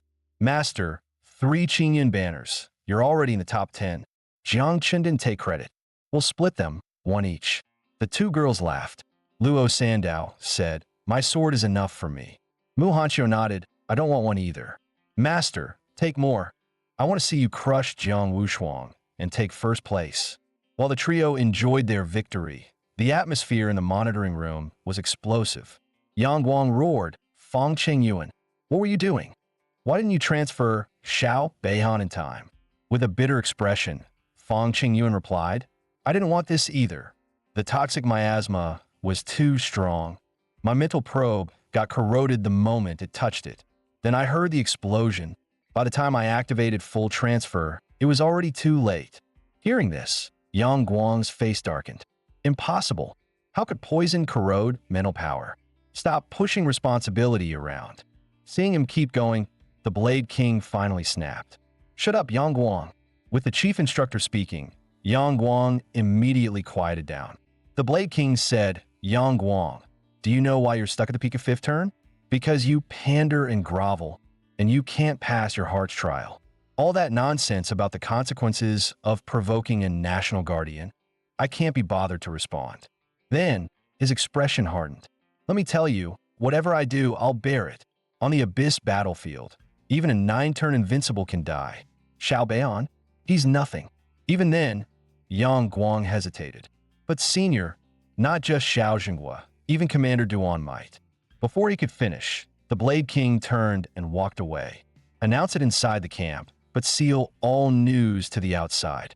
Before 6 a.m. tomorrow, before the assessment ends, no eliminated candidate is allowed to leave, including Xiao Beihan. I'll head to the Jiangnan Military Command. Hearing this, Yang Guang no longer hesitated. Attention, candidate number 003, Xiao Beihan, eliminated. Eliminated by Jiang Chun. The announcement caused an uproar. What? Xiao Beihan got eliminated?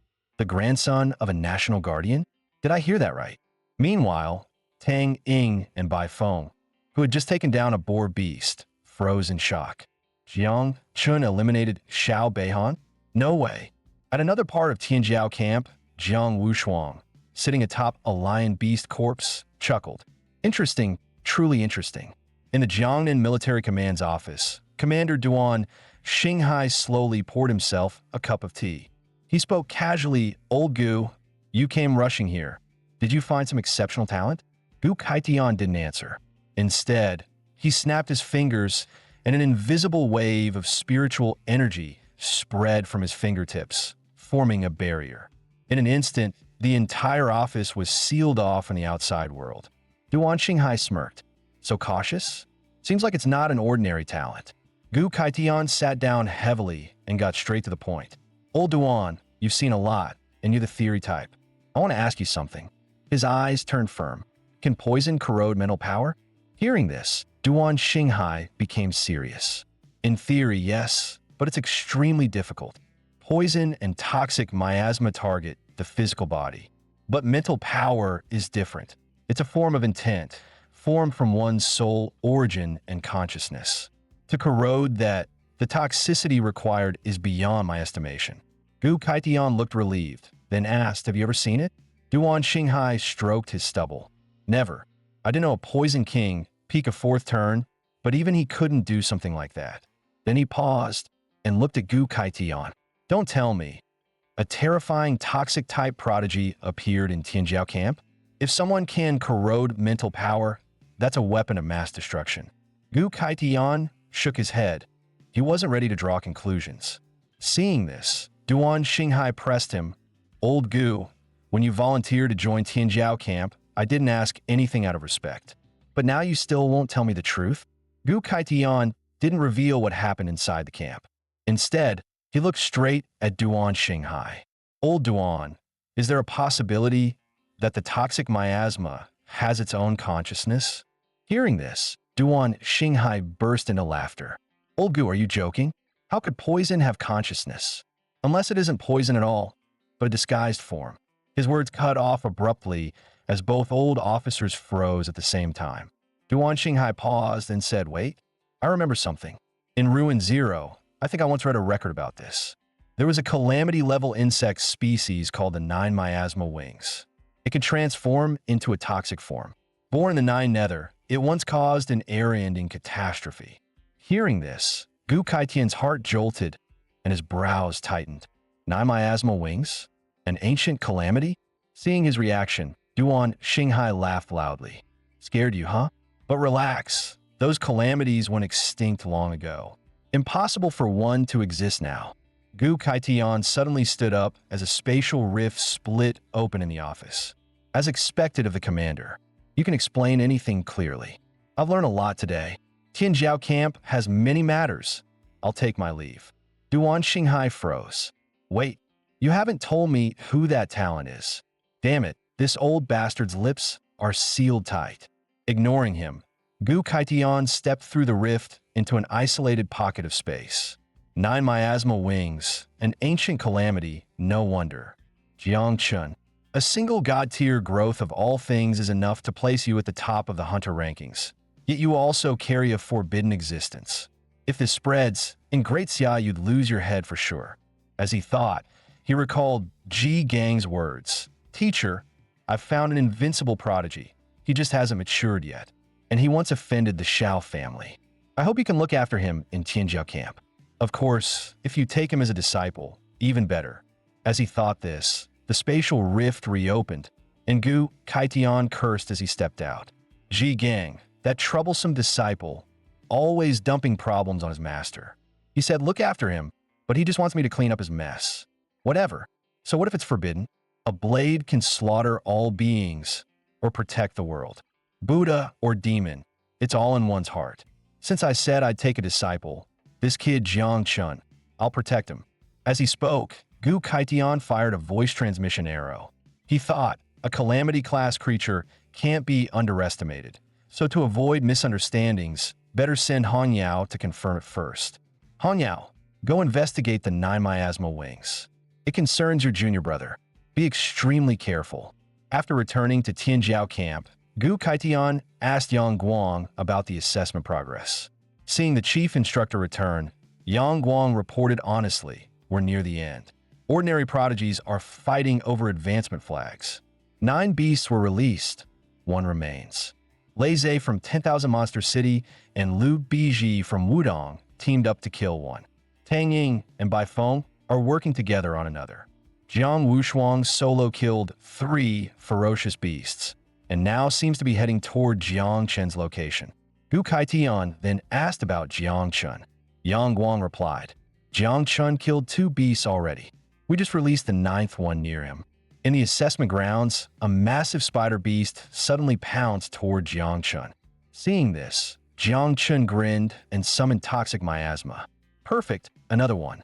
Time to stack more devour value. With a thought, he released all the miasma.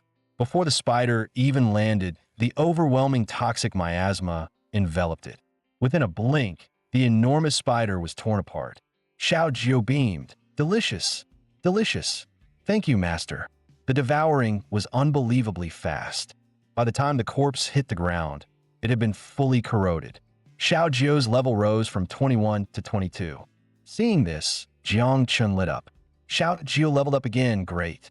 But before he could celebrate, a massive fist shadow of pure qi descended from above. Sensing danger, Luo Sandao and Mu Hanxiu instantly shielded Jiang Chen. Earth Protection Shield, activate. Luo Sandao shouted, staring at the giant fist. Master, someone's ambushing. Be careful. Seeing the attack, Jiang Chen immediately thought of Jiang Wushuang being besieged. Wait, you two move behind me. Before he finished speaking, the fist shadow struck. The shield cracked instantly, shattering in less than a second. Luo Sandao and Mu Hanxiu, who were standing in front of Jiang Chen, were blasted away by that terrifying strike. Jiang Chen didn't retreat even half a step and faced the incoming fist head-on. Miasma, manifest. In an instant, the toxic haze surged onto the incoming qi-forged fist. The violent impact swept toward him. Jiang Chen stood his ground, but was forced back several meters before barely stopping. Fortunately, the miasma performed steadily and completely devoured the fist shadow. Dust billowed upward, and from within it walked out a burly man. Your poison can even erode my fist wind? No wonder the prodigies call you the poison devil, Jiang Chen. Hearing that, Jiang Chen looked at Jiang Wushuang. You really live up to being Great Xia's 3rd-rank prodigy. That punch packed quite the force. Jiang Wushuang, are you here to steal my beast kill? Jiang Wushuang chuckled.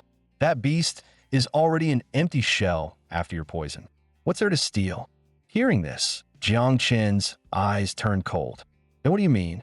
Ignoring the killing intent in Jiang Chen's eyes, Jiang Wushuang cracked his knuckles and stepped forward. Relax.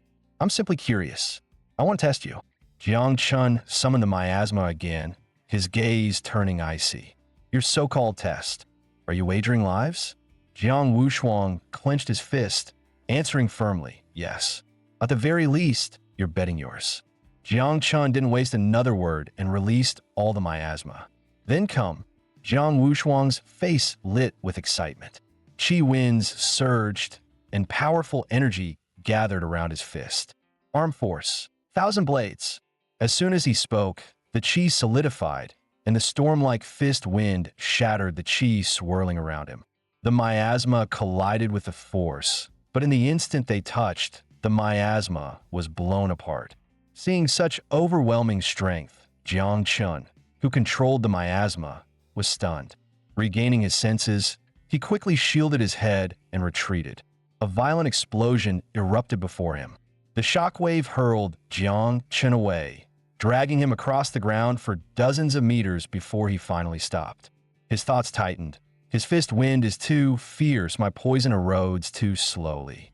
Seeing Jiang Chen injured, Xiao Jiu inside the star sea grew anxious. Master, are you okay? Jiang Chen wiped the blood at the corner of his mouth and spoke to her, Xiao Jiu, if you devour flesh of this level, you should be able to level up several times, right? His consciousness entered the star sea. Xiao Jiu was kneeling in a praying posture. Eat, eat, eat, grow big. But that person, Xiao Jiu can't beat him. But Xiao Jiu is willing to die for Master. Hearing that, Jiang Chen, who always believed in her strength, was stunned. What? This is the first time I've seen Xiao Jiu scared. Do I have to use self-detonation? Jiang Chen leaned forward and looked at her. If you can't win, hide. I have other ways. No matter what, you must not die.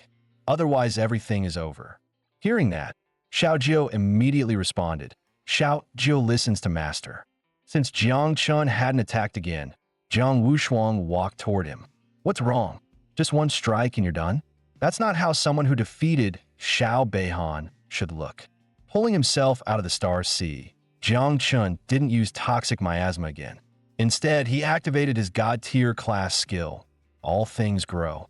His palm pressed the ground, and thick plant roots burst outward.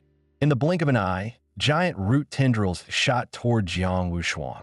As the roots converged, a barrier formed entirely from plants, enclosing both Jiang Chun and Jiang Wushuang. Inside the woven roots, Jiang Wushuang laughed loudly. So this is your God-tier talent? Interesting. What's with the barrier? Trying to hide again. Didn't Xiao Beihan lose inside a similar cage?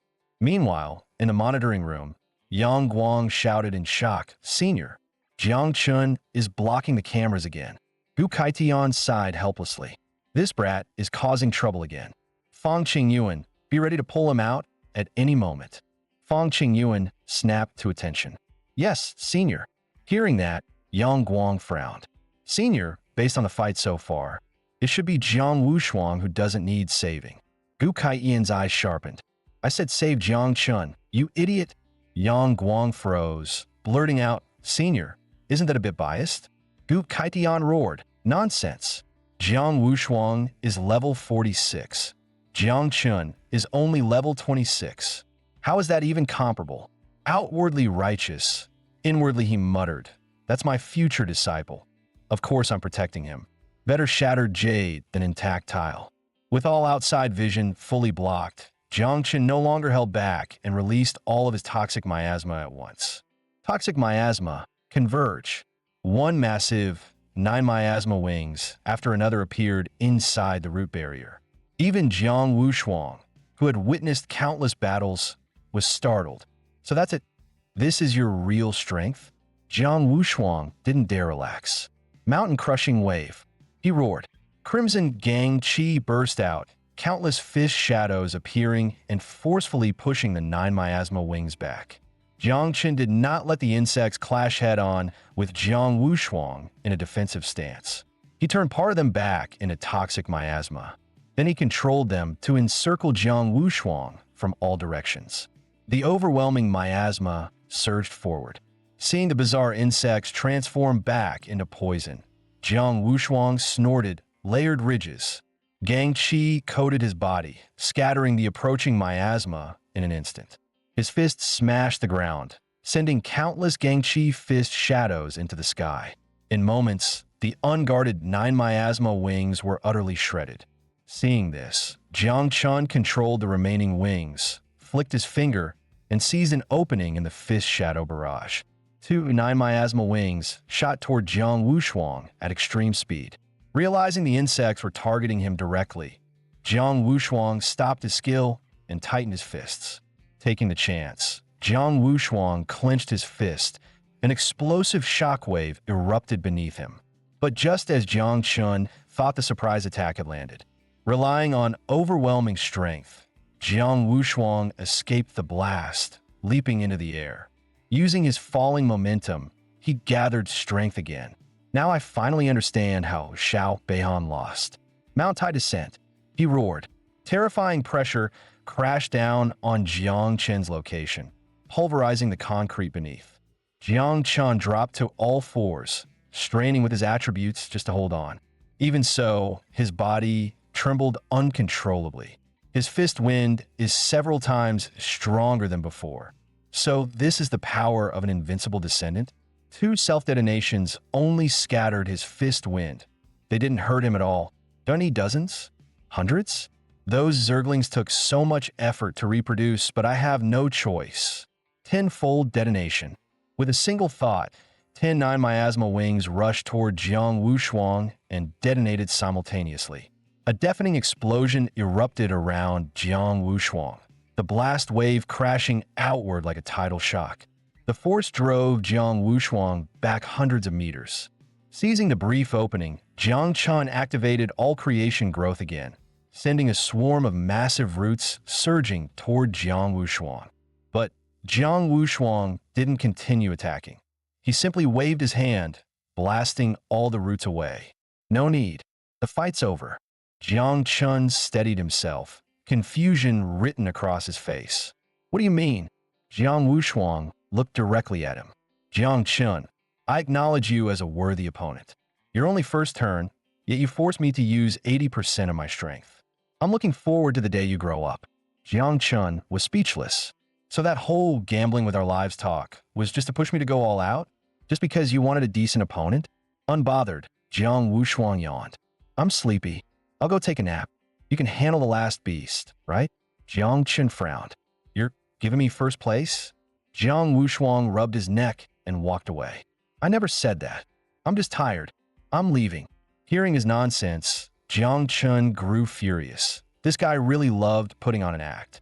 But benefits were benefits. Jiang Chun never turned them down. Seeing his reaction, Jiang Wushuang smiled. He really had chosen an interesting rival. Meanwhile, in the instructor monitoring room, Yang Guang was frantically calling out to the poison-stricken Fong Chengyuan. Listening to the conversation on screen, Gu Kaitian spoke slowly, not abusing the weak. That's what a true invincible descendant should be. Jiang Wushuang surprised me. Send the 10th beast to Jiang Chun. Let him take the championship. The Blade King executed the command, redirecting the final beast to Jiang Chen's area. At that same moment, far away, Niahanyao, 7th turn king and senior sister to Ji Gang, was rushing toward the Mingho ruins. Seeing the eerie landscape ahead, she frowned. This place, anyone below 6th turn might not even make it through the entrance. But after thinking it through, Niahanyao still charged in with her blade. For the sake of her junior brother, she would endure it. With every swing, the power of a 7th turn king erupted, cutting down every undead creature along her path. After advancing for some time, a stone stele emitting an eerie aura appeared before her. That must be the one radiating that terrifying presence. But what kind of existence could leave behind such pressure that remained for centuries? As she stepped closer, the character's insect palace on the stele faintly lit up. This was an ancient information archive. The moment she sensed it, Niahonyao activated her divine sense and scanned the stone stele. As the scan completed, hundreds of information windows popped up. Even someone as experienced as her widened her eyes in shock. Every entry was about primordial mythical insects. With her divine sense fully unleashed, Hongyao quickly browsed through the messages. One record depicting the 9 miasma wings was held tightly in her hand. 9 miasma wings, a catastrophic ancient species born in the deepest regions of the 9 abysses. It once caused the 4th century world-ending calamity. Now extinct, its body was dark purple, with 9 wings on its back, carrying deadly toxins capable of turning into purple miasma that could corrode all things, even the spiritual void. After reading the entry, cold sweat dripped down the king rank warrior's face. Damn, junior brother is carrying a taboo. I have to inform master immediately. Meanwhile, completely unaware of everything outside, Jiang Chun was being fed by his future master. Though heavily drained after fighting Jiang Wushuang, the beasts that countered him were effortlessly slaughtered. One glance, one strike, and the long serpent fell. After devouring 4 beasts, plus Huang Yongqiao, his devour value must have risen significantly. Once he obtained the first place reward from the entrance trials, he would likely reach his 2nd turn soon. With that thought, Jiang Chun tossed the extra 2 Qingyun banners to the 2 girls who'd been watching the whole time. 10 banners were enough for him to claim first place. These 2 extras, 1 each, at least make it into the top 10. Hearing this, both girls showed bright smiles. Meanwhile, on the other side of Qinjiao camp, with the combined efforts of Bai Feng and Tang Ying, a redbird-type beast was finally slain. Tang Ying was so exhausted she collapsed on top of the beast. The entrance trial was nearing its end. Jiang Wushuang was definitely going to take first place. Bai Feng had just finished speaking. Yang Guang's voice then echoed through the camp speakers. Entrance trial concluded. All promoted candidates assemble at the plaza immediately. Eliminated candidates must leave Tianjiao camp within 3 minutes. Violators will be executed. The announcement repeated 3 times. Hearing this message, Jiang Chun looked puzzled. The trial ended this fast? Didn't that mean all 10 beasts had been killed already? Jiang Chun thought to himself, leftover prey is still prey. Better gather the remaining beast corpses, eat whatever he could, and be quick about it. With a thought, all his miasma surged outward. Meanwhile, in the infirmary of Tianjiao camp, upon hearing the announcement, Xiao Beihan, who had already lost an arm, wore an expression of fury. Finally, I can leave. Jiang Chun, just you wait. Once I return to the Xiao clan, you'll see how my grandfather deals with you. After the promotion announcement, all candidates carrying Qingyun banners were summoned to the plaza. The Blade King once again stood on the high platform. All promoted candidates, follow me to the Forbidden Zone trial. Hearing this, the young elites below instantly panicked. This trial was never mentioned before. The 8 forbidden zones of Huaxiao were all filled with treasures and unimaginable danger. How are we supposed to even enter? There are so many of us. As the crowd grew noisy, the Blade King suddenly drew the long blade on his back. A crisp, ringing hum echoed as terrifying power erupted from him. Based on Hong Yao's investigation, Jiang Chun indeed possessed the forbidden 9 miasma wings. Dawn was approaching, and those people would arrive soon. The Blade King had to prepare early, use the time gap. Without hesitation, he shouted, "Heaven cleave blade," and began swinging the weapon, storms surging as each strike carried overwhelming force, blade light covering the entire field. Then, the Blade King suddenly pressed 2 fingers together, kneeled on one leg, and sent the long blade flying. The young elites below stared wide-eyed at the unbelievable scene. The falling blade light struck the ground around Tianjiao camp, and in an instant, the entire camp was carved out of the earth, slowly rising into the air. With a firm gaze at the distant horizon, the Blade King commanded blade flight toward Jiangnan's Yunming's forbidden zone. As his voice echoed, the blade beneath the ground suddenly expanded, dragging the entire floating landmass at high speed toward the distance. My God, moving the entire Tianjiao camp? Only the Blade King could do something like this. So this is the might of Huaxia's #1 king? Too terrifying. Hearing the exclamations around him, Jiang Chun turned to the 2 girls behind him. So, how much do you know about the Yunming's forbidden zone? The 2 exchanged a glance. We don't know. After her words, Mu Hanxiu spoke as well, saying she had heard from her grandfather that although Yunming's ranked last among the 8 great restricted zones of Huaxia, its true terror didn't lie in hidden killing intent, but in the distortion of time and space. Within that region were countless dimensional fragments, like bubbles connected to one another, and some fragments contained spaces even larger than the entire blue star. Hearing this, Jiang Chun widened his eyes. So the space inside Yunming's is chaotic? What about time? Mu Hanxiu continued explaining. Time should also be completely different from the outside. It's said that 100 years ago, an ordinary class changer entered Yunming's on a gamble and became a 7-turn king within 2 hours. Yet according to his own account, 200 years had passed inside. My grandfather explored that place as well. He wandered inside for 3 days, but 3 years had passed outside. After hearing this, Jiang Chun was even more shocked. So both the confusion and the opportunities in Yunming's are random. At that moment, Luo Sandao, who was equally shocked, comforted him. Benefactor, you don't need to worry. Since the Blade King dares to bring everyone inside, he must have mastered a safe route. Hearing his companion's reassurance, Jiang Chun gradually calmed down. Yunming's sounded dangerous, but it was indeed a land of great opportunity. Still, the Blade King's actions made him feel it was because of him, and he was right. Standing at the front, Gu Kaitian also wore a troubled expression. Since Hong Yao could uncover the 9 miasma wings, Xiao Jingguo will soon learn of it as well. All of Daxia won't be able to hide it. I only hope Yunming's can buy us enough time to seek allies. As they rushed toward Yunming's overnight, dawn broke, and the original location of Tianjiao camp was already surrounded by powerful figures. The Blade King actually took the entire camp away? That place holds the elite of the entire Jiangnan war zone. Is he rebelling? Why isn't Commander Duan here yet? While the crowd argued, Commander Duan rushed over cursing loudly. Gu Kaitian, You old bastard. Are you asking me to gamble my life with you? 2 minutes earlier, the Blade King's message had reached Commander Duan. Brother Duan, it's urgent. I'm taking the youngsters to the restricted zone for trial. We'll return on Tianjiao Selection Day. Handle things as normal. I alone will bear the consequences. Arriving at the foot of the mountain, Duan Xinhai was still fuming. Easy for you to say, you left me this whole mess to clean up. The moment he arrived, a group of parents and officers rushed forward.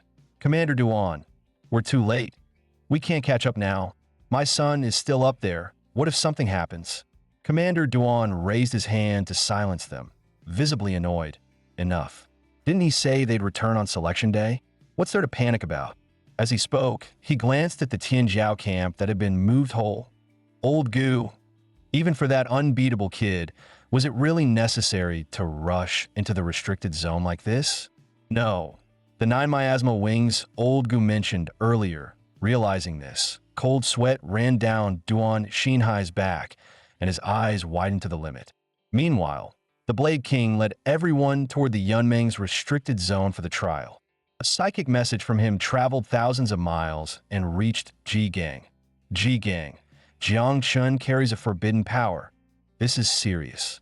I'm taking him into the restricted zone to hide for now. Try to gather King Tier allies outside. When I return, a fierce battle may await. Reading the message, Ji-Gang froze in his office in the Night Watcher's headquarters. He killed the Huang family's Tianjiao, cut off Xiao Beihan's arm, and now even carries a forbidden talent. This hurdle won't be easy. Seeing her chief's headache, Tang Jin softly comforted, every trial can be overcome. Since you've decided to protect Jiang Chun no matter what, then look forward. Don't dwell on what's behind. She added, I've already spoken to my father. He's willing to stand with us. With the Blade King, your senior sister, my father, and Commander Duan, 4 King Tiers. Any storm can be held off. Encouraged, Ji-Gang rose from the sofa and walked toward the door. You're right. Senior sister is already meeting with Master. I'm heading to visit the King Tier clans. Even if the Mu family or the Shangyi Luo family trick me, I'll try to secure allies for Jiangchun. Worst case, I'll bring back the same reckless courage I had when I stormed into the Xiao family to steal a bride. Tang Jin smiled softly behind him. It's been years since I've seen you look this spirited. Meanwhile, in the moving Tianjiao camp, the Blade King asked his eldest disciple, Hong Yao, what do you think we should do once we return? Chewing bubblegum, Hong Yao didn't answer directly. Instead, she said longingly, Junior brother's 9 miasma wings are so cool. I really want to raise one. With a thought, the Blade King popped the bubble at her lips. You brat, can't you be a little more serious? Hong Yao instantly switched to an obedient look. Daxia doesn't tolerate forbidden powers. You know that better than anyone. If even you can't do anything, what could I possibly do? Teacher, could you kill a national general with 1 slash? Hearing such nonsense, the Blade King bonked her on the head. Speak properly. He sighed, all my life's reputation, yet I ended up with disciples like you. Hong Yao is reckless, Ji-Gang is stubborn, and Jiang Chun, with God-tier talent, just has to mess with forbidden powers. After saying that, Hong Yao, still sporting a big bump on her head, asked her master again, Teacher, then why must you protect Jiang Chun? Hearing this, the Blade King lifted his gaze toward the sky, recalling the past. Why? Back then, I took you as my disciple simply because your red armor looked festive. As for Ji-Gang, that was even more random. He mistook me for an old pervert at the door of a club. When a Xiao family's heir tried to forcefully marry Tang Jin, Ji-Gang went to snatch the bride. I was ready to risk my life to protect him. Does something like that need a reason? I act on conviction, that's all. Now Jiang Chun is the same. The moment I saw him, I felt he suited my taste. Since Ji-Gang wanted him, he became my disciple. Why wouldn't I protect him? Hearing her teacher's words, Hong Yao shuffled over with small steps. I knew it. You're the best teacher in the world. Tough mouth, soft heart, and always the most protective. The Blade King only replied, don't flatter me. Hong Yao then gently leaned her head on her master's shoulder. Teacher, if you want to protect little junior brother, there's only one way. One of Daxia's 3 invincibles, supreme commander of the military. Jiang Wushuang's grandfather, the war god Jiang Xuanji. Meanwhile, on the 10,000 races battlefield, a massive fist slammed down toward the earth, sending every human nearby flying from the terrifying force. A real man never looks back at an explosion after the strike landed. The invincible war god strode toward the abyss entrance. Any one of the 10,000 races who dares trespass into Daxia, kill without mercy. As he walked out from the center of the impact, the ground he struck collapsed in an instant, leaving a deep pit hundreds of meters wide. Those hit by the blow had no life remaining. After this battle, the 10,000 races would stay quiet for a while, guard the abyss entrance well. As the officers responded in unison, a communication from his grandson, Jiang Wushuang, suddenly appeared in Jiang Xuanji's mind. Wushuang is at the Tianjiao camp. Why is he contacting me now? But just as Jiang Xuanji wondered about this, the Blade King's projection appeared. Seeing that someone else answered through Wushuang's emergency link, the war god was surprised. Blade King? You contacted me through Wushuang? Did he cause trouble in the camp? The Blade King spoke calmly. No, he's doing very well. I contacted you because I want to make a deal. Jiang Xuanji skipped the small talk. What is it? The Blade King didn't hide anything. I've taken a new disciple, Jiang Chun, a life class at the divine grade, but he carries the forbidden 9 miasma wings. I want you to protect him. Hearing this, Jiang Xuanji's expression instantly turned cold. The ancient calamity, the 9 miasma wings? Are you joking? When it comes to forbidden beings, Daxia always kills first and never hesitates. Do you think a war god can solve everything? The Blade King's eyes sharpened. Isn't that your job? Without arguing further, Jiang Xuanji asked what he would receive in return. The Blade King answered without hesitation. You've heard of the Taishu Palace in Yunming's, right? I'm the only one in Daxia who knows the path. I can take Jiang Wushuang there and grant him a fortune. Hearing the words Taishu Palace, the invincible war god finally hesitated. The legendary Heaven Dao Sanctuary. If Wushuang goes there, his cultivation will soar. Returning from contemplation, Jiang Xuanji spoke calmly. I can accept your terms, but only if Jiang Chun never uses the 9 miasma wings again in the Tianjiao tournament. And if he fails to take first place on the national Tianjiao ranking, I'll throw him into the 10,000 races battlefield to fend for himself. After hearing Jiang Xuanji's words, the Blade King felt troubled. Before he could speak, Jiang Xuanji added, if you truly want to keep him alive, you have no other choice. After calming himself a little, the Blade King no longer hesitated. Fine. Throwing him onto the battlefield is still better than letting Xiao Jinghua and the others kill him as soon as he returns. With that thought, the Blade King's phantom slowly faded away. Jiang Xuanji thought to himself that the ancient species' 9 miasma wings forming a calamity-level outbreak in this era was impossible. Besides, this year's Daxia had already produced 3 god-tier awakeners. Jiang Chun would only be the 4th, and even then a life type. Without invoking taboos, he couldn't even pass Wushuang, let alone take first place. Even if Jiang Chun truly stirred up waves, as a martial god, Jiang Xuanji could kill any evil creature in an instant. The scene shifted. The Blade King was already riding his flying sword into the Cloud Dream Marsh Forbidden Zone. Faced with the countless spatial shards around them, Jiang Chun couldn't hide his shock. So we've officially entered Cloud Dream Marsh? Do either of you remember the way we came? Hearing this, Mu Hanqiu widened her eyes.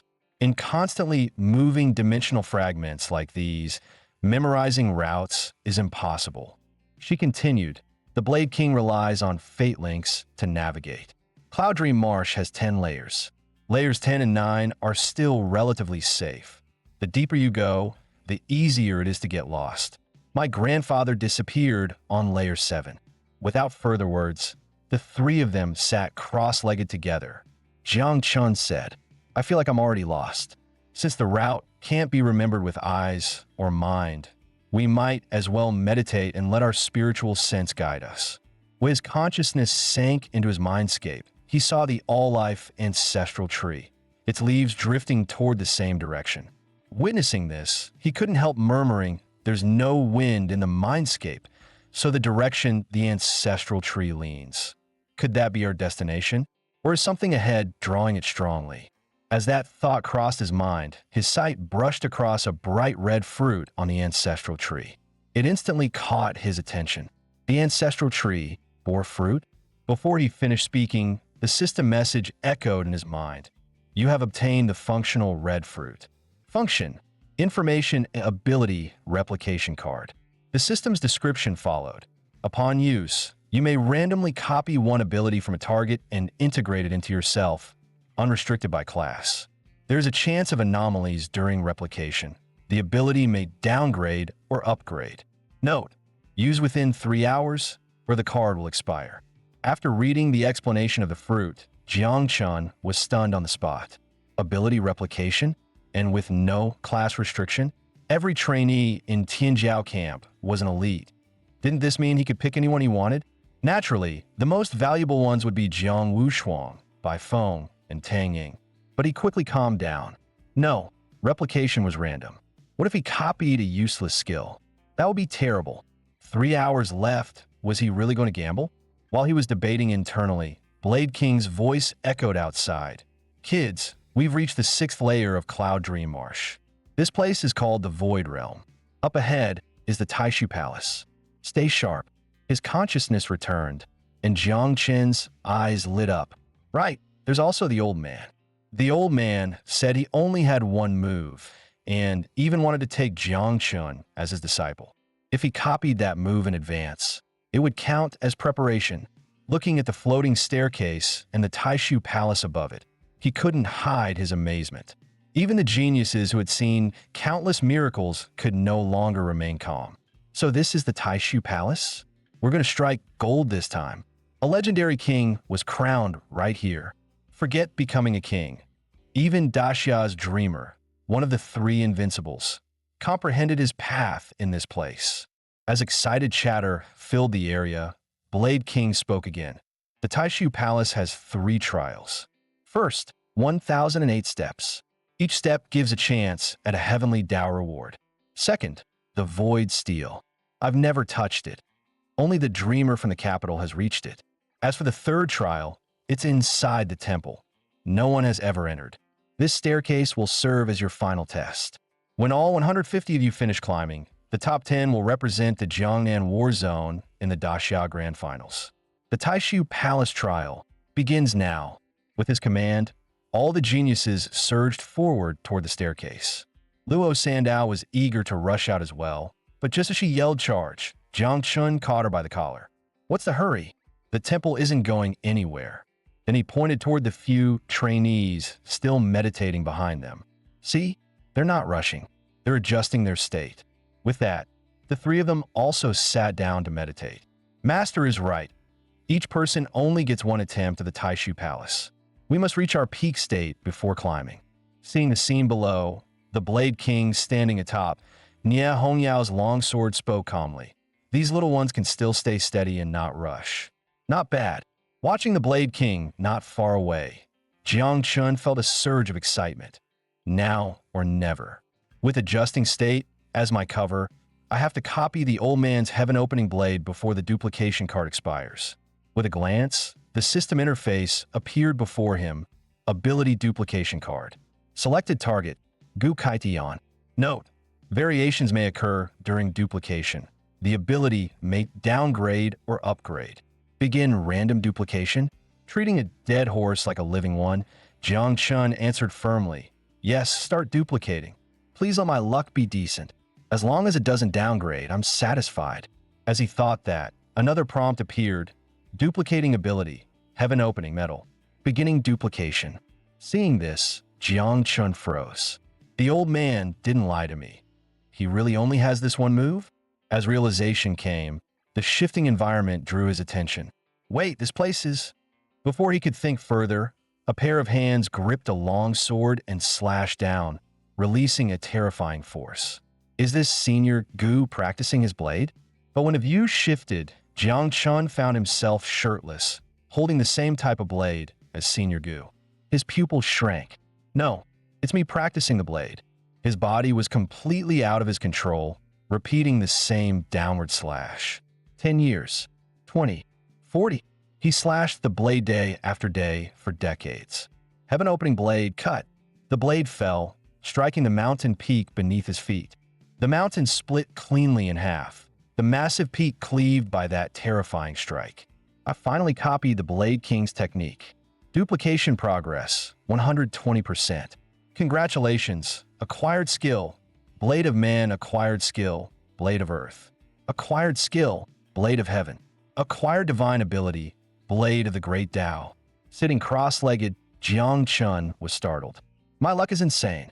Not only did I copy everything, I even managed to split the heaven-opening blade into 4 forms.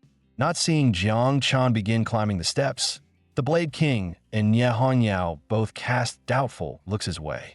Jiang Wushuang and the others already started climbing. Why is he the only one still sitting here? What's wrong with Little Junior? Did he fall asleep?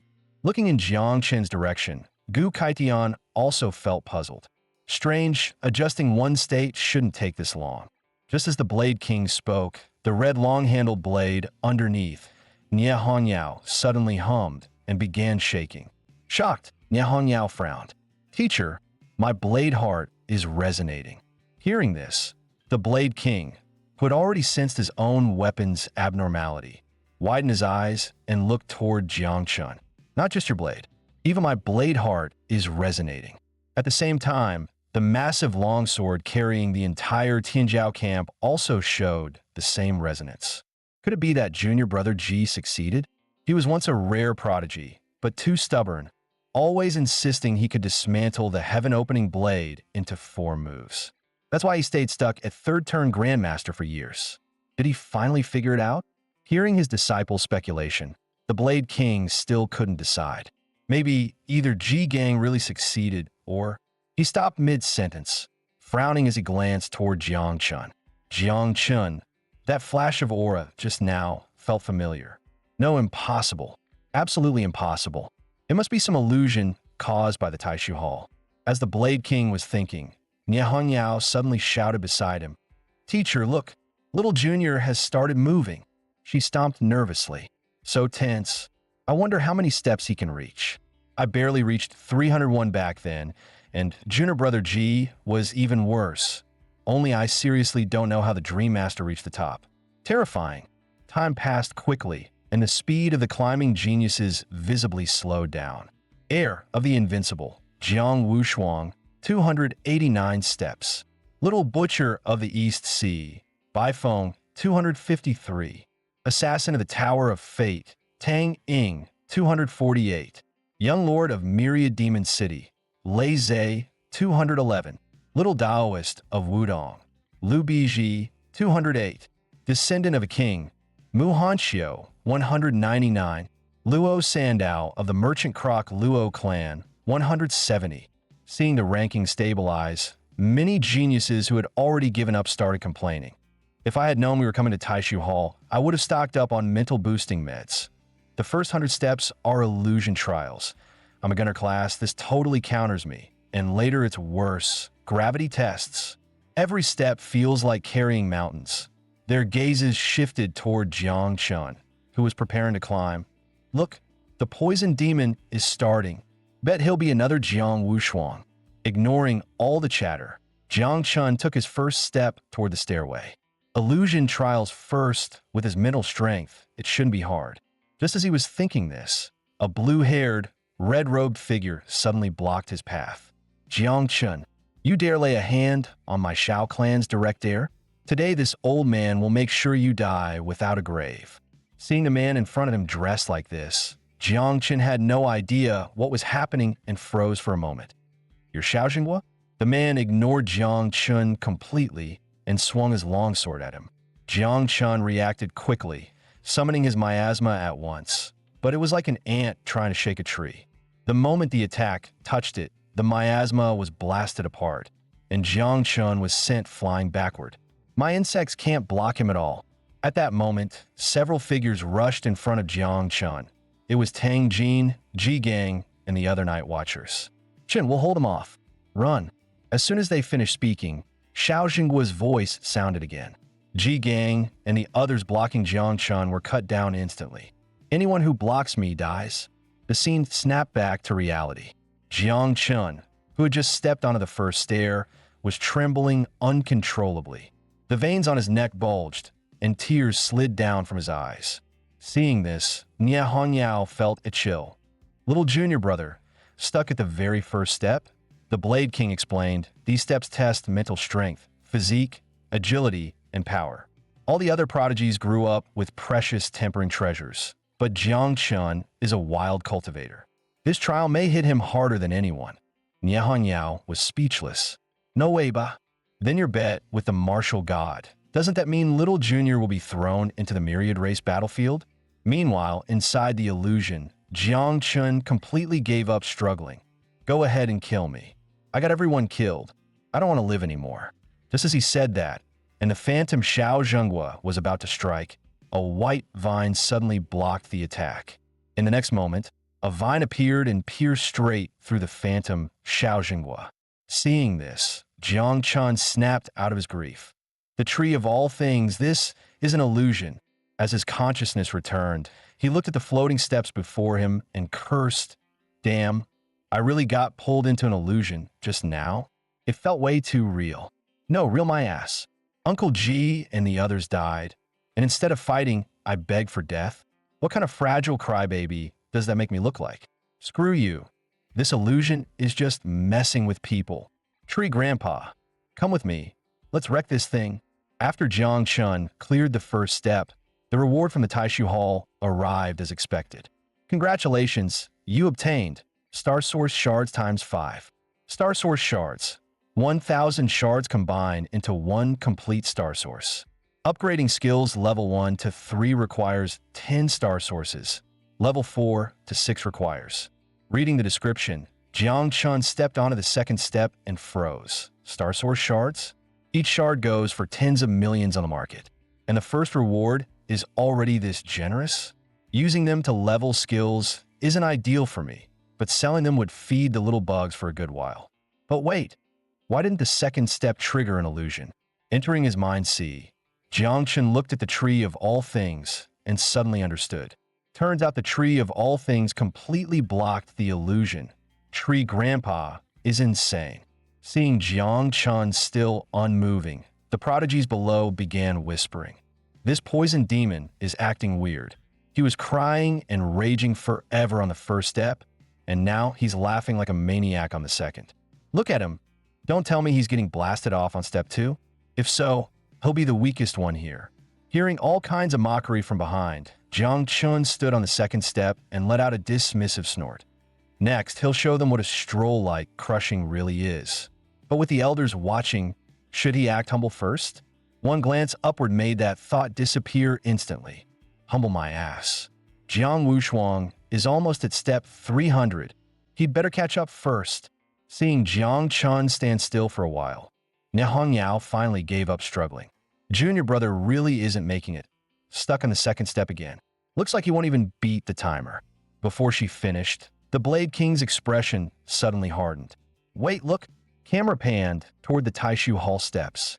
Jiang Chun had dropped the idea of pretending and began climbing while humming a tune. Witnessing this, the prodigies who thought he'd be last were stunned. What the hell is this? He's singing and already at step 100? Don't tell me he liked the illusions on steps 1 and 2? As expected of the poison demon, never follows the script. Time flew. Jiang Chun climbed almost 1 step per second and soon overtook Luo Sandao and Mu Hanqiu at step. The two stared at Jiang Chun's graceful back, and Mu Hanqiu immediately fell into a daze. Master's back is so handsome. Even if she risks her life, she must reach step 300. Meanwhile, seeing Jiang Chun advancing effortlessly towards step 300, Nie Honyao felt her worldview collapse. Master, is the Taishu Hall's trial malfunctioning? Junior brother is already past 200 steps, and he's not even slowing down? The Blade King, equally shocked, sighed. Even I have never seen something like this. Without stopping, Jiang Chun shot straight past the 250th step in one breath. Seeing him appear, Liu Bizi and Lei Zhe were both stunned. By the 3 pure ones, how is Taoist Jiang this fast? Is the poison demon even climbing the same staircase as us? Or am I stuck in an illusion? Ignoring the shocked gazes behind him, Jiang Chun looked up at the three figures ahead. Why are they all stuck at step 299? At the same time, seeing the trio standing side by side on step 299, the Blade King also turned his gaze toward them. Every 300 steps form one tier. Even for prodigies, crossing it is extremely difficult. Hearing this, Nie Hongyao recalled her own climb.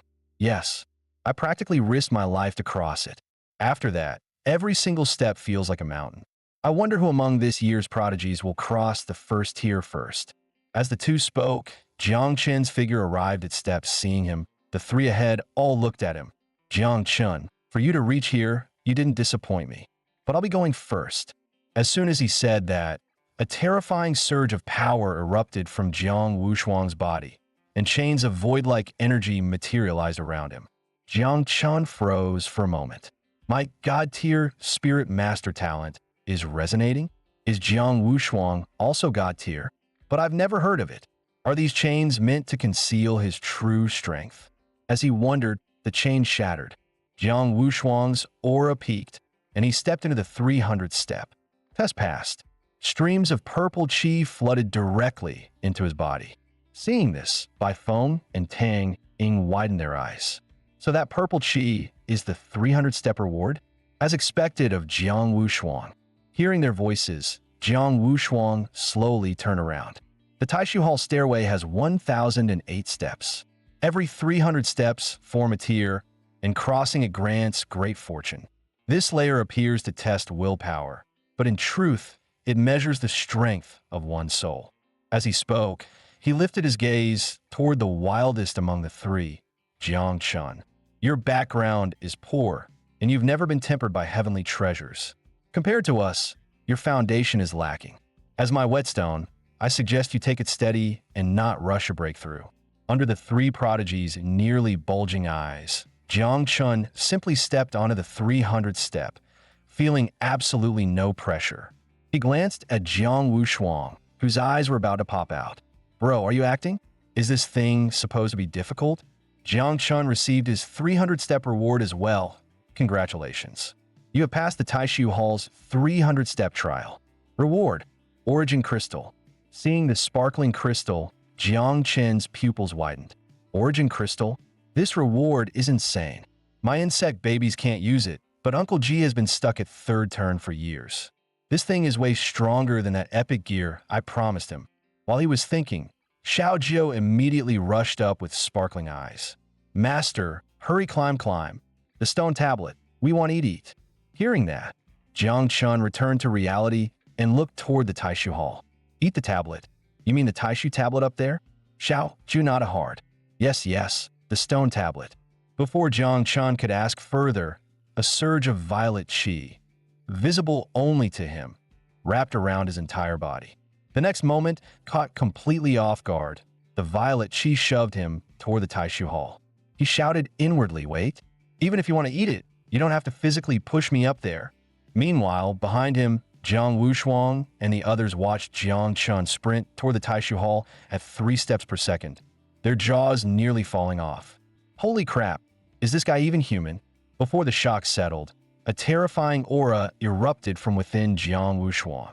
In the next instant, masses of flesh formed behind him, 6 arms emerging in total. He roared, "No, you cannot surpass me," and charged toward the Taishu Hall at full speed. Seeing this transformation, Bai Feng, standing behind Jiang Wushuang, widened his eyes in shock. Holy, he actually mastered Jiang the War God body. The next moment, a surge of fury burst from deep within him. Bai Feng's face twisted, his eyes turning blood red as he growled, "Damn it, Jiang Chun, Jiang Wushuang, people like you are so damn annoying. You should all die. Kill. Let the demon god stain the sky red." As he roared, countless blood-red spirits erupted wildly from around his body. A heartbeat later, his potential exploded, and Bai Feng shot forward, chasing after Jiang Wushuang toward the Taishu Palace. Seeing the two charge past the 300 step like madmen, Liu Baizi and Lei Zhe, who had just caught up, fell into despair. What the hell? How are they all this monstrous? Lei glanced at Tang Ying, still on step 299. Tang Ying, don't tell me you're a monster too? Tang Ying turned her head and replied calmly, don't be ridiculous. I'm just an assassin. I'm nowhere near their level. Hearing that, Lei finally breathed out in relief. Good. I thought only me and the Tao priest were trash. But before he finished speaking, a powerful wave of energy suddenly surged from Tang Ying's body. In the next instant, under the utterly speechless gazes of the two behind her, Tang Ying transformed into a black serpent and shot forward, chasing after the three ahead. Lei muttered, Tiger Grandpa didn't lie. People outside are terrifying, and they even lie. Back in the day, he almost got tricked into becoming someone's mount. Liu Biji agreed wholeheartedly, sighing, these were our peerless prodigies. Anyone would envy them, especially fellow Jiang, walking as if taking a stroll. Terrifying. Meanwhile, outside the arena, seeing the four charging toward the Taishu Hall, Nia Hongyao's eyes widened. She shouted, what the hell is going on? Jiang Wushuang burst out 8 arms. Bai Feng turned into a little god of slaughter. Tang Ying stopped pretending, and little junior brother is insanely strong. He single-handedly shattered everyone's mentality. Hearing this, the Blade King roared with laughter. As expected of the disciple I chose. Sweeping her gaze downward and seeing Jiang Chun about to reach the summit, Nia Hongyao grew even more shocked and yelled, no way. In just one blink, little junior brother is about to reach the top. Second person in history. Without any pause, under Xiao Jio's forceful shove, Jiang Chun was pushed straight to the Taishu steel. But just before he reached the steel, Nia Hongyao, who had been watching him closely, dropped her playful smile and shouted in shock, wait, what is junior brother trying to do? Meanwhile, atop Taishu Hall, Jiang Chun hid nothing. He opened the insect hive and released a surge of choking miasma, shouting, come out, take whatever you want. Seeing him release the black fog without the slightest hesitation, Nia Hongyao grew even more confused. That's the 9 miasma wings? He released all of them and wrapped the Taishu steel? What is he planning? That steel is unbelievably mystical. Even the invincible dreamer couldn't leave a mark on it. Before the words even faded, the Taishu steel vanished right before everyone's eyes. Nia Hongyao cried out, where's the Taishu steel? Hearing her shout and seeing it for himself, even the experienced Blade King widened his eyes. He took the Taishu steel for himself? How is that possible? Watching Jiang Chun take the steel, Jiang Wushuang, who had been sprinting madly upward, slowly came to a stop. He spoke in a deep voice. Jiang Chun, I lost this time. When the great Xia prodigy ranking battle arrives, I will go all out. With that, Jiang Wushuang turned and walked down from the steel. Seeing their former rival retreat, Bai Feng and Tang Ying were both stunned. Bai Feng said, even Jiang Wushuang gave up. Let's retreat too. Tang Ying added softly, yes, climbing any further will damage our foundation. It's not worth it. Compared to the despair of the other three, Luo Sandao and Mu Hanxiu, still lingering around the 300 step, were instead full of joy. Master is truly incredible, but at least we completed our task as well. Time passed, and the rankings of Taishu Hall's climb were gradually listed. Jiang Chun, 1,008 steps. Jiang Wushuang, 623. Bai Feng, 609. Tang Ying, 600. Lei and Liu Biji, 304. Luo Sandao and Mu Hanxiu, 300. Watching the prodigies walk down from the floating steps one after another, the Blade King couldn't help showing a pleased smile. Without Xiao Chun, the kids wouldn't have reached this level. Hearing that, Nia Hongyao laughed. Yeah, junior brother is insane. This new generation is way stronger than ours was. Still not seeing Jiang Chun descend, Nia Hongyao turned her gaze upward and said doubtfully, everyone is down already. Why is junior brother still standing there spacing out? At that moment, inside Jiang Chen's Star Sea world, Xiao Jio's devour value was skyrocketing by tens of thousands at a time, and her level had soared straight to level 25. He wondered when Xiao Jio said, eat the steel, did she mean bringing it back to the hive? She looks like she's really enjoying it, and even leveled up multiple times. The little insect's devour values are also exploding. At this rate, the third generation might emerge soon. Does this steel have some connection to the 9 miasma wings? Thinking so, he checked the Taishu steel's description. Taishu steel, originally part of an abyssal formation, located at the bottom of the abyss. A half-living miraculous object, and one of the abyss's primal sources. The steel comes from the abyss, and Xiaojiu is the abyss lord. No wonder. As he pondered this, the Taishu hall behind him suddenly erupted with violet light. Just as he wondered what it was, the light surged straight into his body. Then a message appeared in front of his eyes. Lord of the Taishu realm, you have been recognized as the sole master of the Taishu realm. No matter where you are, a single thought allows instant return. The Taishu hall's gate cannot be opened by anyone except the master. He thought to himself, Lord of the Taishu realm? Could the Taishu steel be the core of the Taishu realm? Instant teleportation, no one else can open it. This Taishu hall could be my ultimate trump card. Realizing this, he quickly leaped down from the Taishu hall, thinking, too many eyes on me right now. I shouldn't enter the main hall yet. Better wait for the right moment. Seeing him leave the Taishu hall, and before he even touched the ground, Gu Kaitian and Nie Hongyao intercepted in midair with lightning speed. The Blade King said, Jiang Chun, come with me. Before he could respond, the Blade King and Nie Hongyao took him away in front of everyone's eyes. The prodigies below murmured among themselves. The Blade King caught the poison demon. Must be about the Taishu steel. Serves him right for being so arrogant. After bringing him to a secluded place, the Blade King asked, even the great dreamer, one of the 3 invincibles of Daxia, could only observe the Taishu steel, never take it. Speak. How did you use the 9 miasma wings to take it away? Hearing the name, 9 miasma wings, his expression darkened.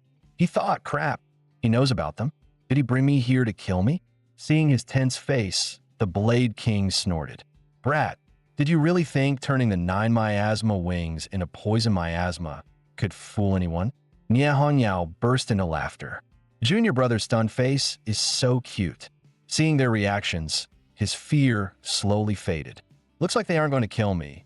Might as well tell the truth. With that in mind, he slowly explained, because the 9 miasma wings and the Taishu steel both come from the abyss, they share the same origin. Or rather, the Taishu steel originally belonged to the 9 miasma wings. Hearing his explanation, the Blade King's expression darkened. So that's how it is. Kid, you should know Daxia's stance toward taboos.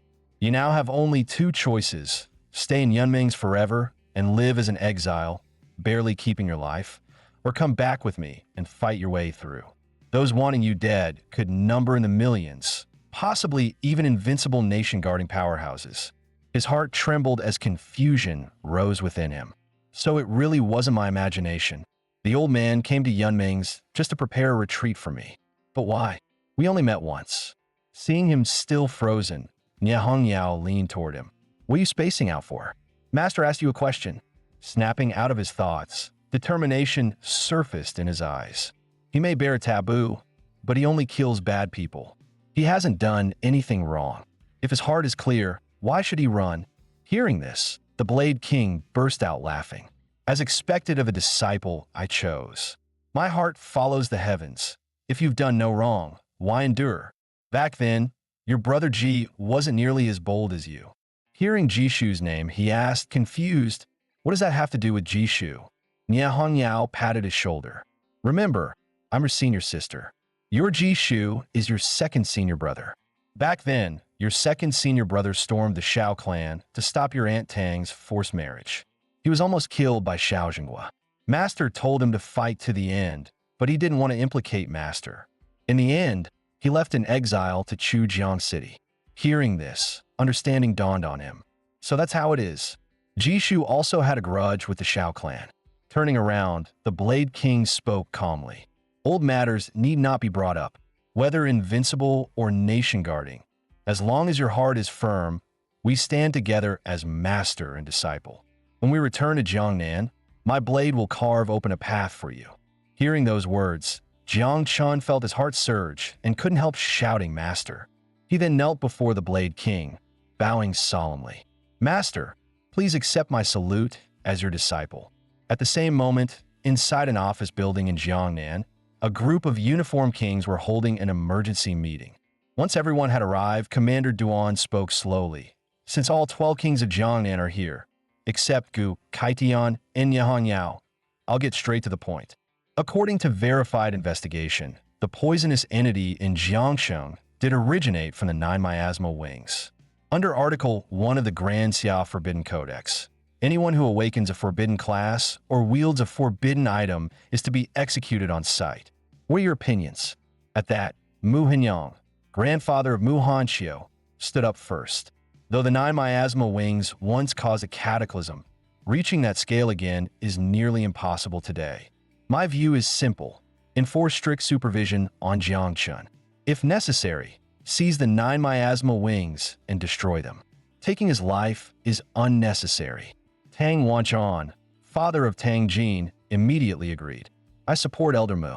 The codex was drafted 5 centuries ago, when Grand Xia was weak.